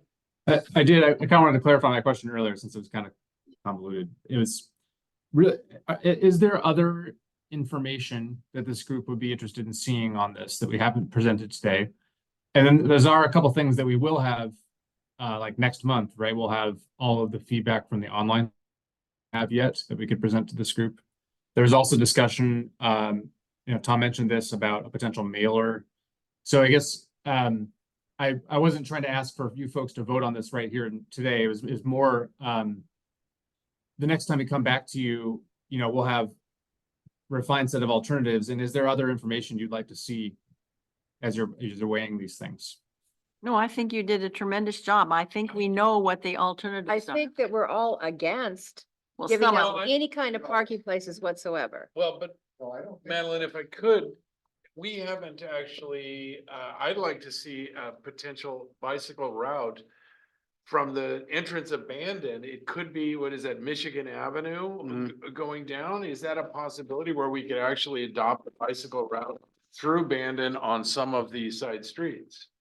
'Cause Is that a River- possibility? And Riverside Drive is a really, really bad option. I mean, No, as they're coming in on 101, because I think there's bike lanes just north of, yes, there is. from 4 to 42 or whatever it is, Yeah. there are bicycle Yeah. lanes.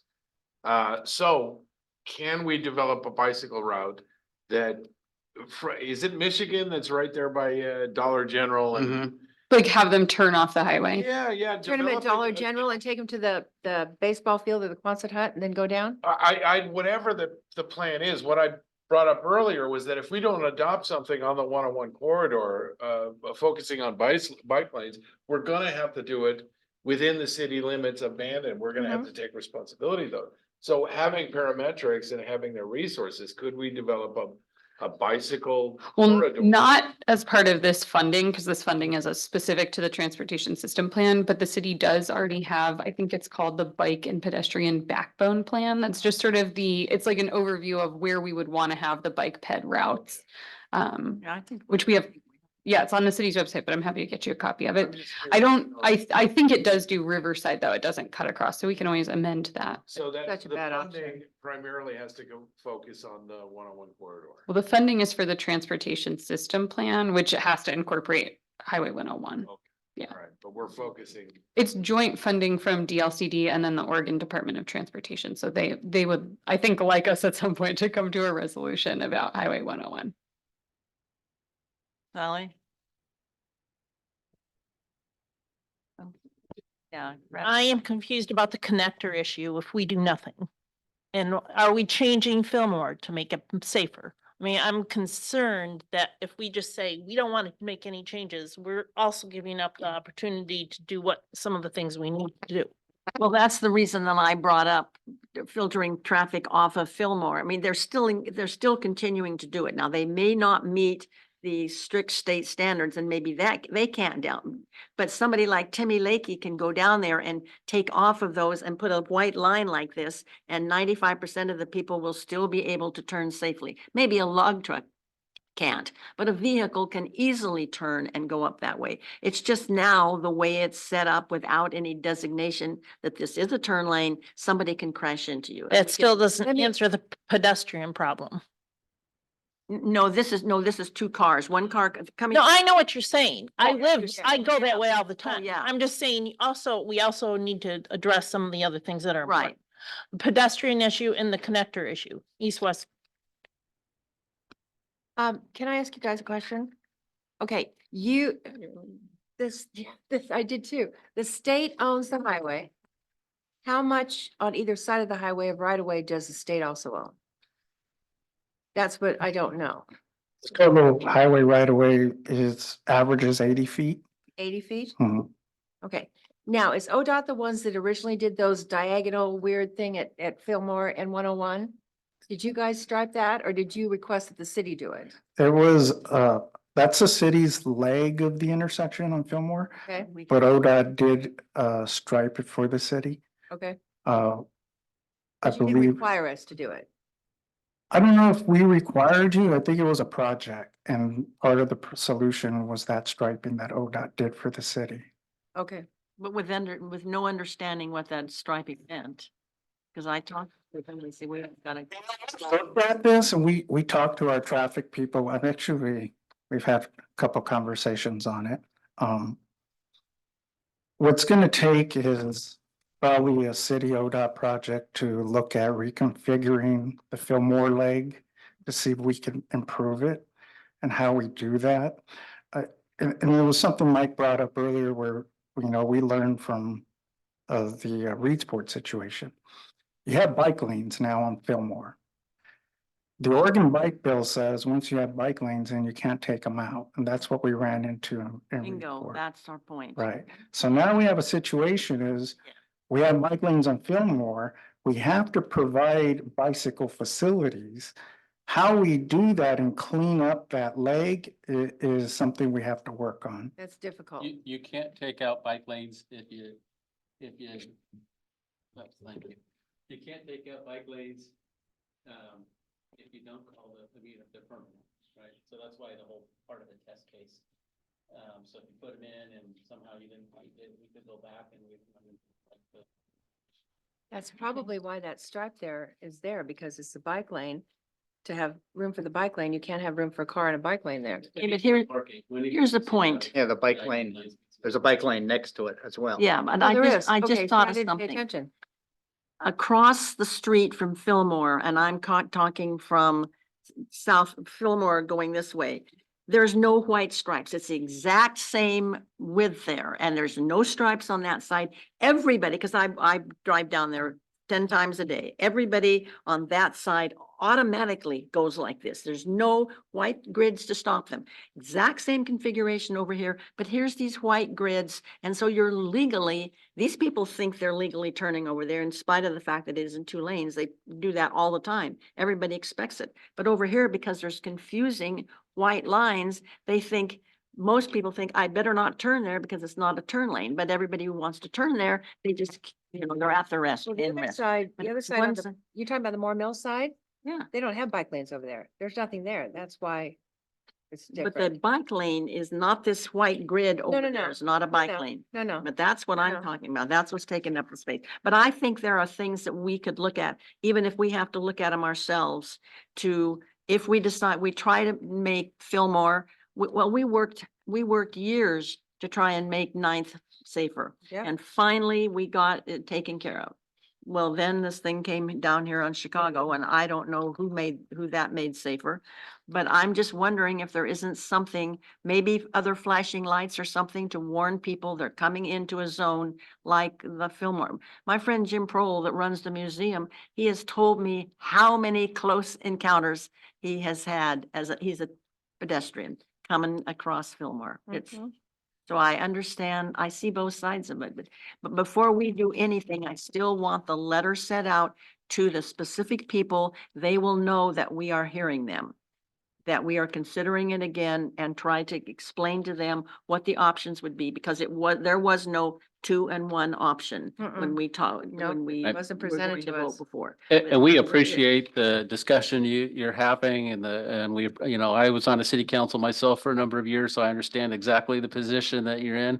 And that's partly why we funded this, because we wanted to take a look at what are the options. We don't want to just say, hey, here it is. Yeah. Here is the analysis. Here, here are the different alternatives. Here's what we can or we can't do. That's what happens when you finally badger us into asking questions. Then the questions never stop. Yes. I think it was very valuable. I'm going to speak on behalf of what- Parametrics that hearing from Very you good. all is so important. Because we don't want to develop a plan or waste our time either, right? Something don't that wanna you do all wouldn't. this work and then have the Yeah.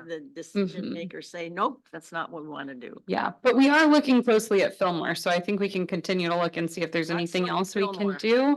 And then, Peter, to your point, I wonder, Emily, if we can look at with our, the proposed bicycle routes in the future, if there's an opportunity to look at, I can't remember if it comes off of Michigan right now. We did look at also adding a safe crossing there, I believe. Yeah. You know, Crossing where? Dana, Over by the Rays, it would be from like the Cranberry Corners over to Bannon Heights. Oh, yeah. Yeah, you across. come down the hill now, if you're a local, you know that person that stopped up there, he does not have a Mhm. light to go across. So you immediately make it into one lane and you go on the outside lane and go by, and then you can switch back in where you get to Elmira and come up the hill. So we already have that. That's what we do. Us locals, we do, or we turn at the cheese factory, either, Yeah. go around at Grand, Yeah. or whatever it is. That's what we. That's what we do because we know the area, but if people are coming into No, that's town, true. no, they're finally yes. getting a chance to pass.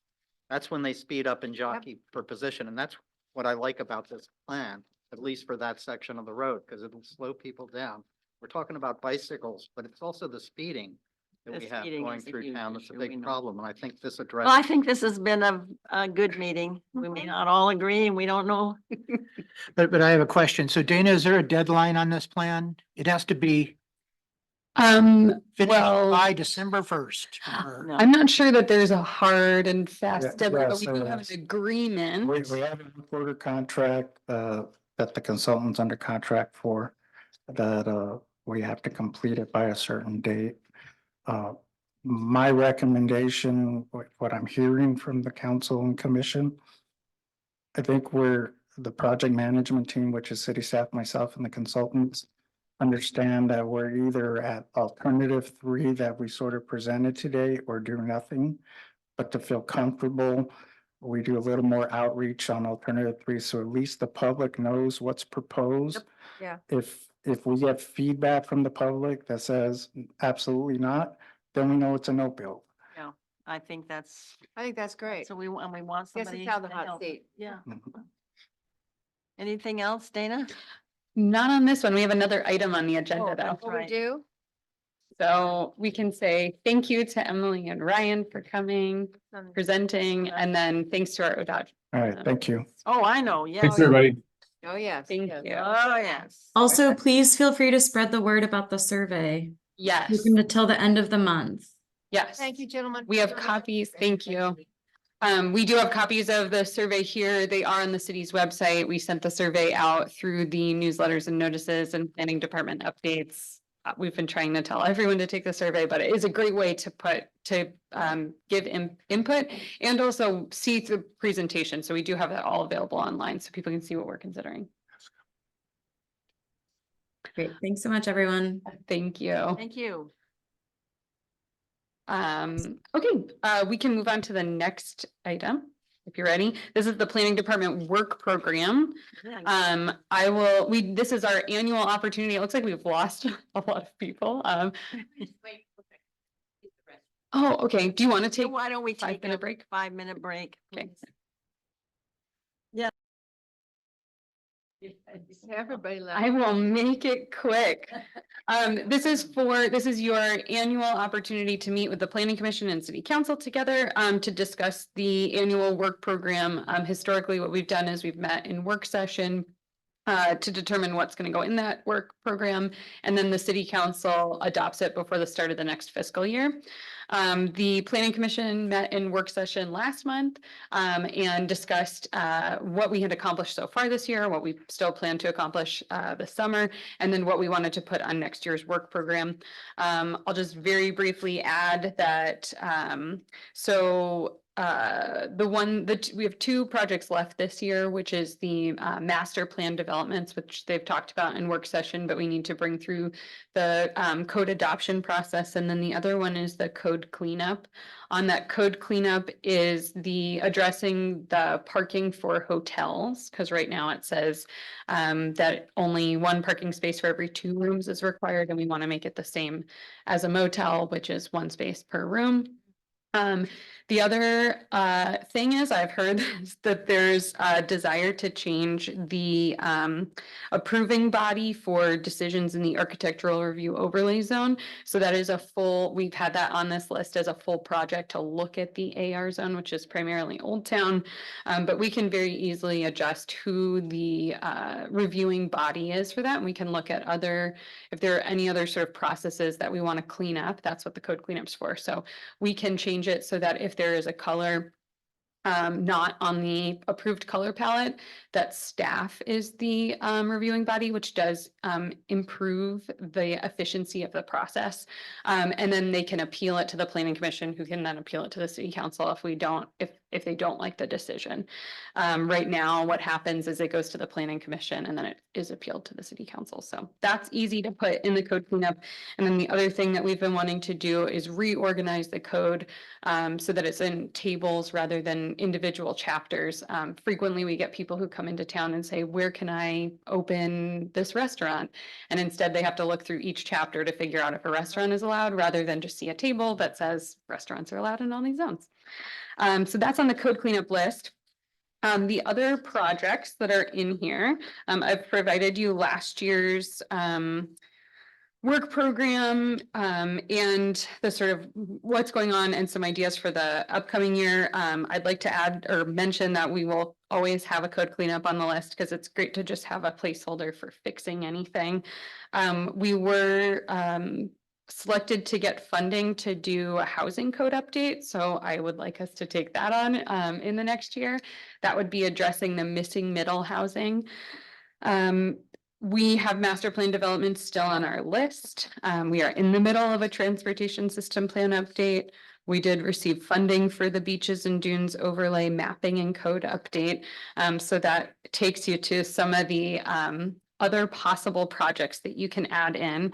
I will say that there are only 2 staff people in the planning department, so probably it's not realistic that we're taking on another sort of level 5 project, but we did apply for a rare AmeriCorps member. So if we get someone in for that, we can have them take that on. So just very briefly, because we've talked about all of these before, the options that staff came up with are addressing the view line, which is the line on Beach Loop Drive, where people can't build beyond that. It ends up being, right now, we can't actually enforce the view line ordinance unless it's for accessory structures. Because all new housing requires clear and objective criteria, and the view line is not clear and objective. So if you wanted to, we're sort of in that position where we enforce it for accessory structures, so people get frustrated when it's decks and steps and fences and all that stuff. But if they're building a new house, the house could be built anywhere. So it's sort of a very weird project for the planning department. The other thing is the donut hole master plan. So we did apply for a pre-application for another transportation and growth management project. to look at a master plan for the donut hall, which would primarily look at both land use and the east-west, north-south connection. There was a request which was withdrawn, but it's still in here for an update to the vacation rental dwelling code. Wanted to let you know that we are working with the finance department to make sure that our tracking is accurate for the number of nights. I guess right now we're not actually tracking the number of nights that people are renting, so we're gonna add that back in. But the proposal from Commissioner Frey was sort of hinged on that data. So it was great that he asked about it, because what we learned was we're not tracking stuff properly, but we have discussed just pushing off a vacation rental dwelling update until we have more information. The architectural, oh, sorry. Can you turn your mic on? You're proposing putting that discussion off for yet another year? Well, so we just updated the vacation rental dwelling ordinance that went into effect in, I believe, September, but because the proposal that Commissioner Frey had, he needed data to sort of back it up. We don't have the data that he needs to make that justification. So and if you want, Rather just jump in, the proposal to make a small addition to the current municipal code. Very small. Very small, extremely small, was based on the theory that there is an excess of VRD rental space in the city. And that by analyzing the data, which unfortunately we don't have, that would have either proved or disproved that theory. The underlying reason for the change was to make an attempt to increase the availability of housing for people that want to live and work here in Bandon. Because if we look at the last 6 VRDs, 5 of the 6, the VRD CUPs, conditional use permits that were approved, 5 of those 6 were made by people who had bought their home less than 6 months and then immediately turned them around to turn them into VRDs. And the median price on these VRDs was under 600,000, which is about where home prices are now. So it's not like we're looking at $1 million homes just on Beach Loop. We're looking at homes all over the city. Anyway, that was the theory behind it. You know, a slight improvement on availability for housing, an attempt to, get 2 or 3 more houses on the market for people that want to live here full time. Well, I question whether you need the data personally. I mean, we already know we have a housing issue here for residents. And each VRD that we approve and somebody buys that dwelling thinking they're immediately going to turn it into a vacation rental, that takes that particular house out of potential inventory for a resident here. So it really becomes a matter of the city council. I mean, I know that there's this constant tension, but is the city council an entity that's serving the residents of the city of Bandon or the tourists? And I know it's not that simple, but still this tension is ongoing. And at the rate we seem to be approving these, I mean, it's not like there's 10 coming in a month, but there's certainly a few that are coming in, maybe 10 a year. I don't know. I might be overstating that. Go ahead. But, and so the question is, and this is not the only community that's struggling with this, what is the benefit? How is the community benefiting from having VRDs and having housing being taken off the market? There are a lot of communities around this state and nationally that are, except for Nebraska, where there was not a lot of VRDs. But anyway, so there's this constant struggle. And at some point, communities get inundated with these VRDs and they feel compelled to do something about it. But usually it's too late by the time they get there. And so it's not too late where we. Go ahead. Sorry, go right ahead. No, I gotta jump in here because, I feel really strongly about this because for many years we had a fairly restrictive ordinance on vacation rentals. We had, not within 200 feet, we had saturation rate, and we only allowed them within a particular zone, the CD 1, 2, and 3, as I understand it. So 90% of the geography abandoned, these are rough numbers, 90% of the geography abandoned, we didn't allow vacation rentals. So then we, there was some on the mayor and a few of the councilors wanted to point a finger and say, we have this housing crisis and we have to do something about it. And every vacation rental we approve is taking that off the long-term rental market. And so we said, okay, we're gonna respond to that. And we adopted an overlay zone within that CD1 zone, which is a very, very tiny strip of that CD1 zone. So now we're even more restrictive. Nobody on the council or the mayor is advocating that we lift all the restrictions, but we have been restrictive. And then when we adopted the overlay zone, we were even more restrictive, and we still continue to have a 30% saturation rate and not within 200 feet of each other within that tiny little overlay zone. So now roughly 98% of the geography abandoned, we don't allow it. So I think, in my opinion, this is another more, it's frustrating. Being somewhat of a tourist-based economy and recognizing that this is a new model for vacationing families it is a necessary component to a tourist-based economy. This model of housing, if there was, we just gave a conditional use of permit to a potential brand new development out there, the Gravel Point, and they have, I don't know, something like 20 something individual bungalows. Right. Which in essence is basically vacation rentals, but that's perfectly acceptable. That I'm splitting hairs here, but in essence, it's a corporation that's running a large hotel. Oh, and we're gonna have a few vacation rentals. And the vacation rentals are at a part of the resort and they're on the resort property, which is a different animal than next door to your house.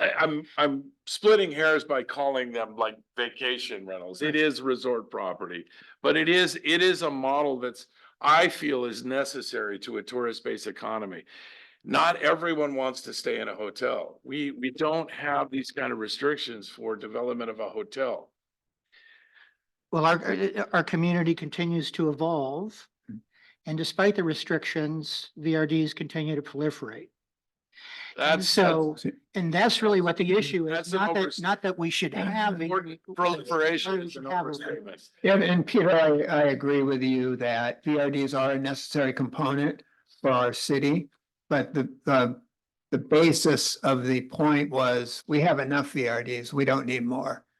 So why do we continue to allow them? And the planning commission has to vote approval if they follow the law and the standards that we've established. But why do we need to continue every year to add 2 or 3 more VRDs when we have an excess? These are the existing rules that we have set in place. This is the zone that we allow them in. This is the overlay zone within that zone. This is the 30% saturation rate and not within 200 feet of each other. These are the existing rules. So there is going to be a breaking point. We're not going to continue to add properties because there's only a small amount of geography abandoned where we allow it. So eventually you're going to get to that saturation rate. There's no more properties available for a vacation rental. And the other thing is that you got to remember that last year we disallowed 3. So But did the council disallow all 3 of those? No. I don't think so. No. See, the people that will be frustrated if we tighten this up. I mean, if you took a vote right now of us 3, it would be clear they'd be gone, okay? It'd be a moratorium immediately. But if you're a real estate agent, that's how you basically sell these things, all right? It's not about the goodness of the community or to serve the tourists. It's to serve people who are making money off our town, and there's only a fine. Now I'm talking. Mary, but even then we adopted that the license, vacation rental license doesn't travel with the property. So And that was a small thing that we did. I know, but that it restricted the marketability of a vacation rental property. very tiny adjustment. If I might hop in. Yeah. Why don't you hop in? I think, I just want to say, I think you're both right. I think, we get a lot of calls about vacation rentals, and I share this with a lot of people that Nikki and I spend a lot of our time fielding phone calls from realtors and people coming in. There's definite, if you did not have the ordinance that was in place now, you would have way more vacation rentals than we do. But we have, I think, 65, we just counted. That number has actually decreased since we did the first audit before the 2018 amendment. So I want to say that what you have done in 2018 and 2023, I think has accomplished the goal of limiting and even lowering the number of vacation rentals that we have overall. So I don't think. Yeah, but these were vacation rentals that weren't being used for vacation rentals, right? That was the whole issue that brought them up to the planning department and the planning commission's attention. that's correct because of COVID, really. I mean, a bunch of. Well, there were a lot of reasons given, I believe, as to why they Mhm. weren't. And we being gave everyone a pass during, I think it was 2 years during COVID, but they had been operating prior to that pretty heavily, so. We make a simple addition to the existing code. 3 years. 3 years, which is what we now, 3 years from the purchase of a single family dwelling before it can be applied for a CUP. It dovetails in with the existing standard of 3 years from building the house. Peter, it's not outlawing VRDs and it's not saying you can't have a VRDs. It's saying, why do we need people who are already wealthy coming into our community, buying our homes, taking them off the market for availability for people that want to live and work here so they can be even wealthier? It doesn't make sense. It is a little complicated though, because if you have a small business and you want tourists, I mean, it's not either or. We need both. We need availability of VRDs We have that. that, yes, we do, but I do think we have tightened some. I'm not saying I'm against Even your unofficial proposal. VRDs. I'm not saying I'm against the proposal of any change. I'm just saying it's not cut and dry, simple thing. It can be. We don't need to go pontificate for the next 3 years about the subject. You either believe VRD should be allowed, or you believe we need to put a stop to their proliferation. And like the mayor said, people that are in favor of it tend to be the brokers in town who are making a large commission. And they have told me they can sell a property for a lot more if it's a VRD enabled property. People that stand up in front of the planning commission, I am so Me too. amused when they tell us how much they love our city. We love Bandon. Oh, and eventually want to move here. But until we do, we want to come here a couple times a year. The rest of the time, we want to make a lot of money turning it into a VRD. Actually, Bill, if I could, that's a larger problem for Bannon as a whole is investment properties. The number of actual that's true. vacant properties, investment properties is way bigger problem than the 65 vacation rentals. I think the last estimate, it was over 300 properties that Or go more. vacant most of the year. Now there we will agree. There is a huge. problem That's something because- we can focus on, Because you know? they're not contributing. A lot of times they bury, they come over to cut their lawns sometimes. That's the way people next to me, they're Medford, a lot of local people. Yeah, And they come in long enough to cut their lawn and then the house sits vacant. So 46 cents per assessed Yeah. thousand. The property taxes are Cheaper. nothing. Is there a Got legal, $500,000 to invest and the stock market is fluctuating. Sally, what? Oh, I'm gonna jump in there and throw it. is out. there a legal solution to that? Is it, would the city be allowed to put a non-resident tax? Well, we've talked about that. We've Some talked kind of about it. either 'Cause I know- a larger utility bill. See, all they pay is the very base bill. There's some way other communities are doing this because this is happening all over. I know where I lived in Utah, if you were a non-resident, you paid like a 10% surcharge. And there could be, we've On got to that. look at In that fact- because we're missing a lot of income. In fact, it came to, Mitt Romney owned like an $8 million house up in Deer Valley. And then he was running for governor of Massachusetts. And somebody said, how is he paying a resident tax up there instead of a non-resident tax? Anyway, oh, we'll pay those back taxes. But anyway, I'm saying, I know that it's legal, but is it legal in Oregon? I don't Oregon, know. that's a good question. And And I'm gonna hop in again just to And keep you the wanna- conversation. We got going. we got off track here. No, I think it's great conversation. I think potentially maybe it's more of a policy discussion than a planning. We think it is, yeah. And so perhaps we should schedule another joint work session to just talk through this item in particular. Excellent idea. But that would not be for me to organize. Just one item on the agenda, that's it. Yeah, I think that's totally fine. Carry it over for a year. I won't be on the council. You, what the hell you want? And if Then you'll complain. Oh, I'll be there at the podium. Gordon. I'll be there.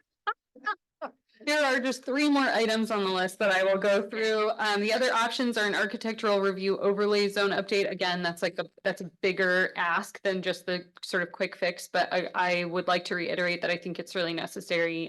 Planning staff, I would say another thing we spend a lot of time on is Old Town. The feedback that we get from business owners is they don't really like the AR zone. Sort of what it requires, but we are required to implement it. That would be that it says it should look like a fishing village of long ago and has very specific design Restrictions. standards. And so people don't necessarily want to see it completely repealed, but they also don't necessarily want to see it be implemented as is. So that's an option. Home occupations, I'm getting a lot of feedback. I'm sorry if everyone's hearing me. Home occupations would be creating a process to allow for people to operate the sort of small cottage industry businesses out of their homes, such as we've gotten requests for cutting hair or doing photography. Our code does not allow for anything like that right now. So it'd be great to have something in there. And then the last one is the sort of commercial PUD, which is the planned unit development. We currently allow for a residential planned unit development with a little bit of commercial mixed in, but we don't have that same sort of option for doing mostly commercial with a little bit of residential. So those have been on the list, and I would like to know what everyone thinks. Do it all. We're gonna need some more staff. Dana, Yes. let me ask you one quick question. Back in the beginning, when you were going through this, all these things, something about the donut hole, okay? That's correct. All right. My understanding is the donut hole is private property Mhm. and Some, you're not, there are public right of ways through well, that. yeah, okay, but the majority. So why do we keep having these studies on the donut hole?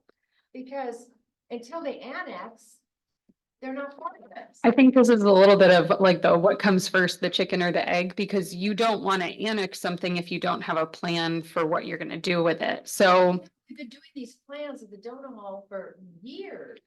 I think it's So why do we continue? I think it's recently become more of an issue because we've been getting a lot more pressure. I think in the past, and may have more history here, but that the city had wanted to annex, but the people didn't. And now we're on the sort of flip side where people want to annex, or there's more interest.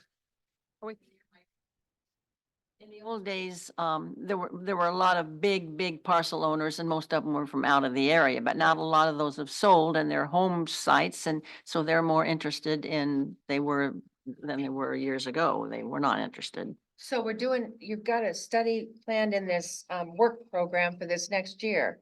So what are we doing this year? This is gonna be different from the last one we did last year. So we've applied for the grant, but we haven't gotten it. And It's not grant money, then we're not gonna waste a bunch of time on our money. it would be grant funded similar to the TSP update that we would hire a consultant to help us do the work. One of the limitations of that transportation system plan is that it's really broad in nature. And so after Gravel Point, there was a lot of concern about that east-west and north-south connection. And we need to do more studying before we can determine where that's going to be. We can't require people to build streets until they're in a plan. And we don't have a plan for what the streets in the donut hole are going to look like. The other thing is just the economic viability of it. Does it make sense for the city to consider annexation? And that's something that this plan would look at as well. They ever have a study plan on that area at all? No, because it's really the cities, it's in our urban growth boundary, so it's our future land. It's our responsibility to plan for it. Yeah. Is that it? Yeah, so I think we just want some feedback about what project you would like to see in here. I mean, we've got some that are sort of teed up, but we we can add more if there's a priority. I'd like to see prioritizing the examination of the AR zone. Me too. That Yeah, would be one of my, Put that Big- top of the list. yep, And then a separate work session for vacation rentals. yeah. A year from now. No, no. I will work with June. Yeah, next week, Gordon. Okay. Next week. I think it would be more, like today we were just looking for what should go into the resolution for you. It sounds like there's some interest in having a greater conversation about vacation rentals, so. Okay, anything else? We good? Thank you. We're good. This is a long meet, well, because we've been here since 1, so yeah. Yeah. Bye, What? Peter. That's why